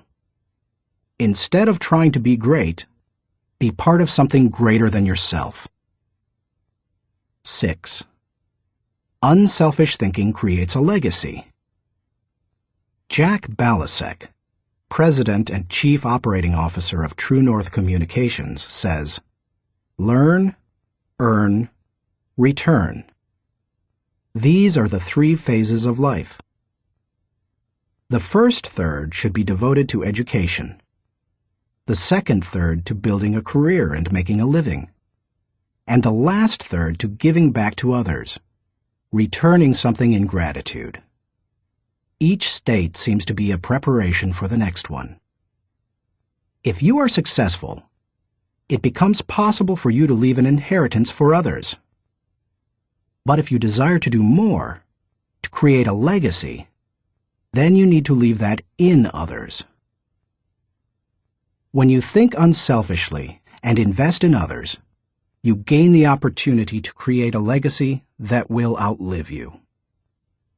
How to experience the satisfaction of unselfish thinking. I think most people recognize the value of unselfish thinking, and most would even agree that it's an ability they would like to develop. Many people, however, are at a loss concerning how to change their thinking. To begin cultivating the ability to think unselfishly, I recommend that you do the following. 1. Put others first. The process begins with realizing that everything is not about you. That requires humility and a shift in focus. In The Power of Ethical Management, Ken Blanchard and Norman Vincent Peale wrote, "People with humility don't think less of themselves. They just think of themselves less." If you want to become less selfish in your thinking, then you need to stop thinking about your wants and begin focusing on others' needs. Paul the Apostle exhorted, "Do nothing out of selfish ambition or vain conceit, but in humility consider others better than yourselves." Each of you should look not only to your own interests, but also to the interests of others. Make a mental and emotional commitment to look out for the interests of others. 2. Expose yourself to situations where people have needs. It's one thing to believe you are willing to give unselfishly. It's another to actually do it. To make the transition, you need to put yourself in a position where you can see people's needs and do something about it. The kind of giving you do isn't important at first. You can serve at your church, make donations to a food bank, volunteer professional services, or give to a charitable organization. The point is to learn how to give and to cultivate the habit of thinking like a giver. 3. Give quietly or anonymously. Once you have learned to give of yourself, then the next step is to learn to give when you cannot receive anything in return. It's almost always easier to give when you receive recognition for it than it is when no one is likely to know about it. The people who give in order to receive a lot of fanfare, however, have already received any reward they will get. There are spiritual, mental, and emotional benefits that come only to those who give anonymously. If you've never done it before, try it. 4. Invest in people intentionally. The highest level of unselfish thinking comes when you give of yourself to another person for that person's personal development or well-being. If you're married or a parent, you know this from personal experience. What does your spouse value most highly? Money in the bank, or your time freely given? What would small children really rather have from you? A toy, or your undivided attention? The people who love you would rather have you than what you can give them. If you want to become the kind of person who invests in people, then consider others and their journey so that you can collaborate with them. Each relationship is like a partnership created for mutual benefit. As you go into any relationship, think about how you can invest in the other person so that it becomes a win-win situation. Here is how relationships most often play out. I win, you lose, I win only once. You win, I lose, you win only once. We both win, we win many times. We both lose, goodbye partnership. The best relationships are win-win. Why don't more people go into relationships with that attitude? I'll tell you why. Most people want to make sure that they win first. Unselfish thinkers, on the other hand, go into a relationship and make sure that the other person wins first. And that makes all the difference. 5. Continually check your motives. François de la Rochefoucauld said, "What seems to be generosity is often no more than disguised ambition, which overlooks a small interest in order to secure a great one." The hardest thing for most people is fighting their natural tendency to put themselves first. That's why it's important to continually examine your motives to make sure you're not sliding backward into selfishness. Do you want to check your motives? then follow the modeling of Benjamin Franklin. Every day, he asked himself 2 questions. When he got up in the morning, he would ask, "What good am I going to do today?" And before he went to bed, he would ask, "What good have I done today?" If you can answer those questions with selflessness and integrity, you can keep yourself on track. Give while you live. In the fall of 2001, we all witnessed a demonstration of unselfish thinking unlike anything we had seen in the United States for many years. Who can forget the events of September 11th, 2001? I had just finished teaching a leadership lesson when my assistant Linda Eggers came into the studio to announce the tragic news. Like most Americans, I remained riveted to the television all day and heard the reports of the firefighters and police officers who raced into the World Trade Center towers to help others, never worrying about their own safety. In the days following the tragedy, millions of Americans expressed a great desire to do something that would help the situation. I had the same desire. InJoy was scheduled to do a training via simulcast on September 15th, the Saturday following the tragedy. Our leadership team decided to add a 1.5-hour program titled America Prays to the end of the simulcast. In it, my friend Max Lucado wrote and read a prayer, expressing the heart's cry of millions. Franklin Graham prayed for our national leaders. Jim and Shirley Dobson gave advice to parents on how to help their children deal with the event. And Bruce Wilkinson and I asked the simulcast viewers to give financially to the people injured on September 11th. Amazingly, they gave $5.9 million, which World Vision graciously agreed to distribute to those in need. Unselfish thinking and giving turned a very dark hour into one of light and hope. Less than 2 weeks after the tragedy, I was able to travel to Ground Zero in New York City. I went to view the site of the destruction, to thank the men and women clearing away the wreckage, and to pray for them. I can't really do justice to what I saw. I've traveled to New York dozens of times. It's one of my favorite places in the world. My wife and I had been up in the towers with our children many times before and have wonderful memories of that area. To look at the place where the buildings had once stood and to see nothing but rubble, dust, and twisted metal, it's simply indescribable. What many Americans didn't realize is that for many months, people worked diligently to clean up the site. Many were New York City firefighters and other city workers. Others were volunteers. They worked around the clock, 7 days a week. And when they came across the remains of someone in the rubble, they called for silence and reverently carried them out. Since I am a clergyman, I was asked to wear a clerical collar upon entering the area. As I walked around, many workers saw the collar and asked me to pray for them. It was a humbling privilege. American educator Horace Mann said, "Be ashamed to die until you have won some victory for humanity." According to this standard, New York City's firefighters are certainly prepared for death. The service they perform is often truly heroic. You and I may never be required to lay down our lives for others as they did. But we can give to others in different ways. We can be unselfish thinkers who put others first and add value to their lives. We can work with them so that they go farther than they thought possible. Thinking question.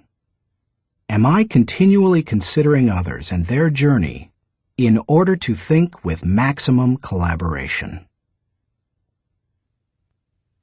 Chapter 11. Rely on bottom-line thinking. There ain't no rules around here. We're trying to accomplish something. Thomas Edison, inventor.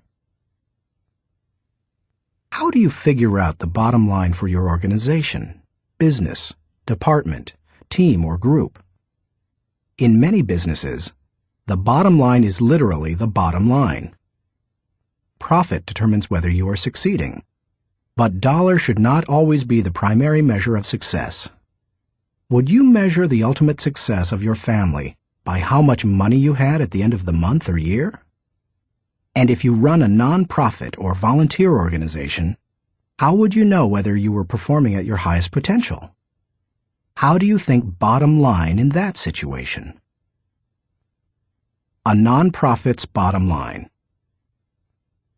Frances Hesselbein had to ask herself exactly that question in 1976, when she became the National Executive Director of the Girl Scouts of America. When she first got involved with the Girl Scouts, running the organization was the last thing she expected. She and her husband John were partners in Hesselbein Studios, a small family business that filmed television commercials and promotional films. She wrote the scripts, and he made the films. In the early 1950s, she was recruited as a volunteer troop leader at the Second Presbyterian Church in Johnstown, Pennsylvania. Even that was unusual, since she had a son and no daughters. But she agreed to do it on a temporary basis. She must have loved it, because she led the troop for 9 years. In time, she became council president and a member of the national board. Then she served as executive director of the Tallis Rock Girl Scout Council, a full-time paid position. By the time she took the job as CEO of the national organization, the Girl Scouts was in trouble. The organization lacked direction. Teenage girls were losing interest in scouting, and it was becoming increasingly difficult to recruit adult volunteers, especially with greater numbers of women entering the workforce. Meanwhile, the Boy Scouts was considering opening itself to girls. Hesselbein desperately needed to bring the organization back to the bottom line. We kept asking ourselves very simple questions, she says. What is our business? Who is our customer? And what does the customer consider value? If you're the Girl Scouts, IBM, or AT&T, you have to manage for a mission. Hesselbein's focus on mission enabled her to identify the Girl Scouts' bottom line. We really are here for one reason: to help a girl reach her highest potential. More than any one thing, that made the difference. Because when you are clear about your mission, corporate goals and operating objectives flow from it. Once she figured out her bottom line, she was able to create a strategy to try to achieve it.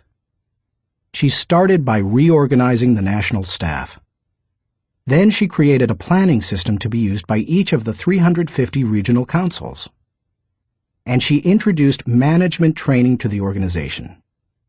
Hesselbein didn't restrict herself to changes in leadership and organization. In the 1960s and 70s, the country had changed, and so had its girls. But the Girl Scouts hadn't. Hesselbein tackled that issue too. The organization made its activities more relevant to the current culture, giving greater opportunities for use of computers, for example, rather than hosting a party. She also sought out minority participation, created bilingual materials, and reached out to low-income households. If helping girls reach their highest potential was the group's bottom line, then why not be more aggressive helping girls who traditionally have fewer opportunities? The strategy worked beautifully. Minority participation in the Girl Scouts tripled. In 1990, Hesselbein left the Girl Scouts after making it a first-class organization. She went on to become the founding president and CEO of the Peter F. Drucker Foundation for Nonprofit Management, and now serves as chairman of its board of governors.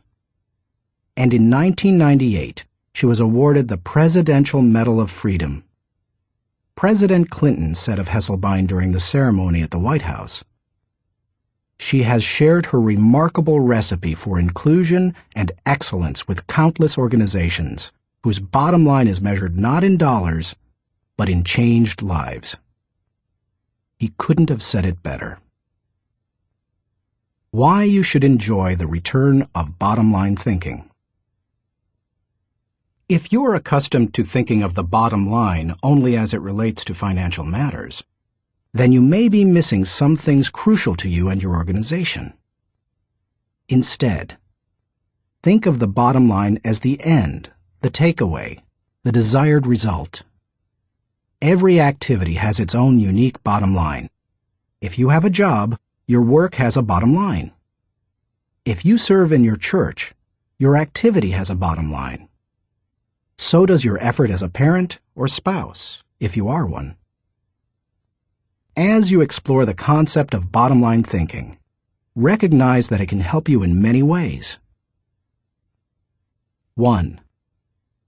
Bottom-line thinking provides great clarity.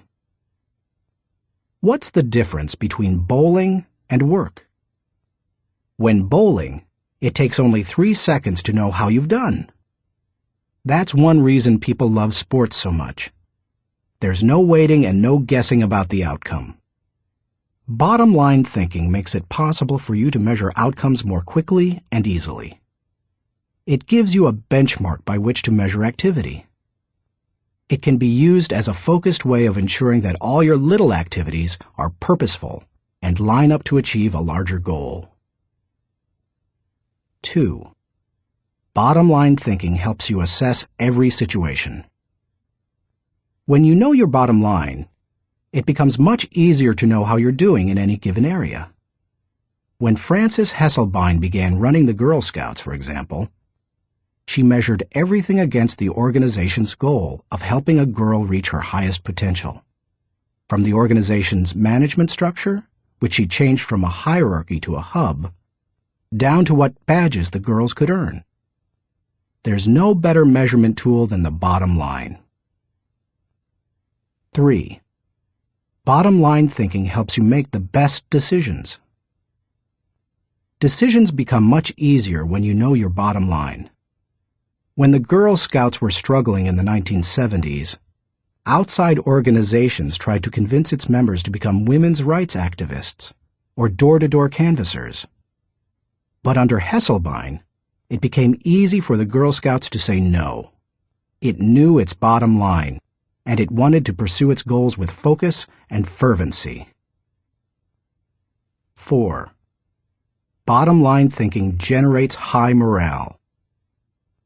When you know the bottom line and you go after it, you greatly increase your odds of winning. And nothing generates high morale like winning. How do you describe sports teams that win the championship? Or company divisions that achieve their goals? Or volunteers who achieve their mission? They're excited. Hitting the target feels exhilarating, and you can hit it only if you know what it is. 5. Bottom-line thinking ensures your future. If you want to be successful tomorrow, you need to think bottom line today. That's what Frances Hesselbein did, and she turned the Girl Scouts around. Look at any successful, lasting company, and you'll find leaders who know their bottom line. They make their decisions, allocate their resources, hire their people, and structure their organization to achieve that bottom line. How to enjoy the return of bottom-line thinking. It isn't hard to see the value of the bottom line. Most people would agree that bottom-line thinking has a high return. But learning how to be a bottom-line thinker can be challenging. 1. Identify the real bottom line. The process of bottom-line thinking begins with knowing what you're really going after. It can be as lofty as the big-picture vision, mission, or purpose of an organization. Or it can be as focused as what you want to accomplish on a particular project. What's important is that you be as specific as possible. If your goal is for something as vague as success, you will have a painfully difficult time trying to harness bottom-line thinking to achieve it. The first step is to set aside your wants. Get to the results you're really looking for, the true essence of the goal. Set aside any emotions that may cloud your judgment and remove any politics that may influence your perception. What are you really trying to achieve? When you strip away all the things that don't really matter, what are you compelled to achieve? What must occur? What is acceptable? That is the real bottom line. 2. Make the bottom line the point. Have you ever been in a conversation with someone whose intention seemed other than stated? Sometimes the situation reflects intentional deception, but it can also occur when the person doesn't know his own bottom line. The same thing happens in companies. Sometimes, for example, an idealistically stated mission and the real bottom line don't jibe. Purpose and profits compete. Earlier, I quoted George W. Merck, who stated, "We try never to forget that medicine is for the people. It is not for the profits. The profits follow, and if we have remembered that, they have never failed to appear." He probably made that statement to remind those in his organization that profits serve purpose. They don't compete with it. If making a profit were the real bottom line, and helping people merely provided the means for achieving it, then the company would suffer. Its attention would be divided, and it would neither help people as well as it could, nor make as much profit as it desired. 3. Create a strategic plan to achieve the bottom line. Bottom line thinking achieves results. Therefore, it naturally follows that any plans that flow out of such thinking must tie directly to the bottom line. And there can be only one, not two or three. Once the bottom line has been determined, a strategy must be created to achieve it. In organizations, that often means identifying the core elements or functions that must operate properly to achieve the bottom line. This is the leader's responsibility. The important thing is that when the bottom line of each activity is achieved, then the bottom line is achieved. If the sum of the smaller goals doesn't add up to the real bottom line, then either your strategy is flawed or you've not identified your real bottom line. 4. Align team members with the bottom line. Once you have your strategy in place, make sure your people line up with your strategy. Ideally, all team members should know the big goal as well as their individual role in achieving it. They need to know their personal bottom line and how that works to achieve the organization's bottom line. 5. Stick with one system and monitor results continually. Dave Sutherland, the president of one of my companies, ISS, believes that some organizations get into trouble by trying to mix systems. He maintains that many kinds of systems can be successful, but mixing different systems or continually changing from one to another leads to failure. Dave says, "Bottom line thinking cannot be a one-time thing. It has to be built into the system of working and relating and achieving. You can't just tune into the desired result every now and then. Achieving with bottom-line thinking must be a way of life, or it will send conflicting messages. I am a bottom-line thinker. It is part of my system for achievement. I practice it every day. No other measurements, no wasted efforts." Dave calls members of his field team every night to ask the bottom-line question they expect to hear. He continually keeps his eye on the company's bottom line by monitoring it for every core area. When it comes right down to it, regardless of your bottom line, you can improve it with good thinking. And bottom line thinking has a great return because it helps to turn your ideas into results. Like no other kind of mental processing, it can help you to reap the full potential of your thinking and achieve whatever you desire. Thinking question. Am I staying focused on the bottom line so that I can gain the maximum return and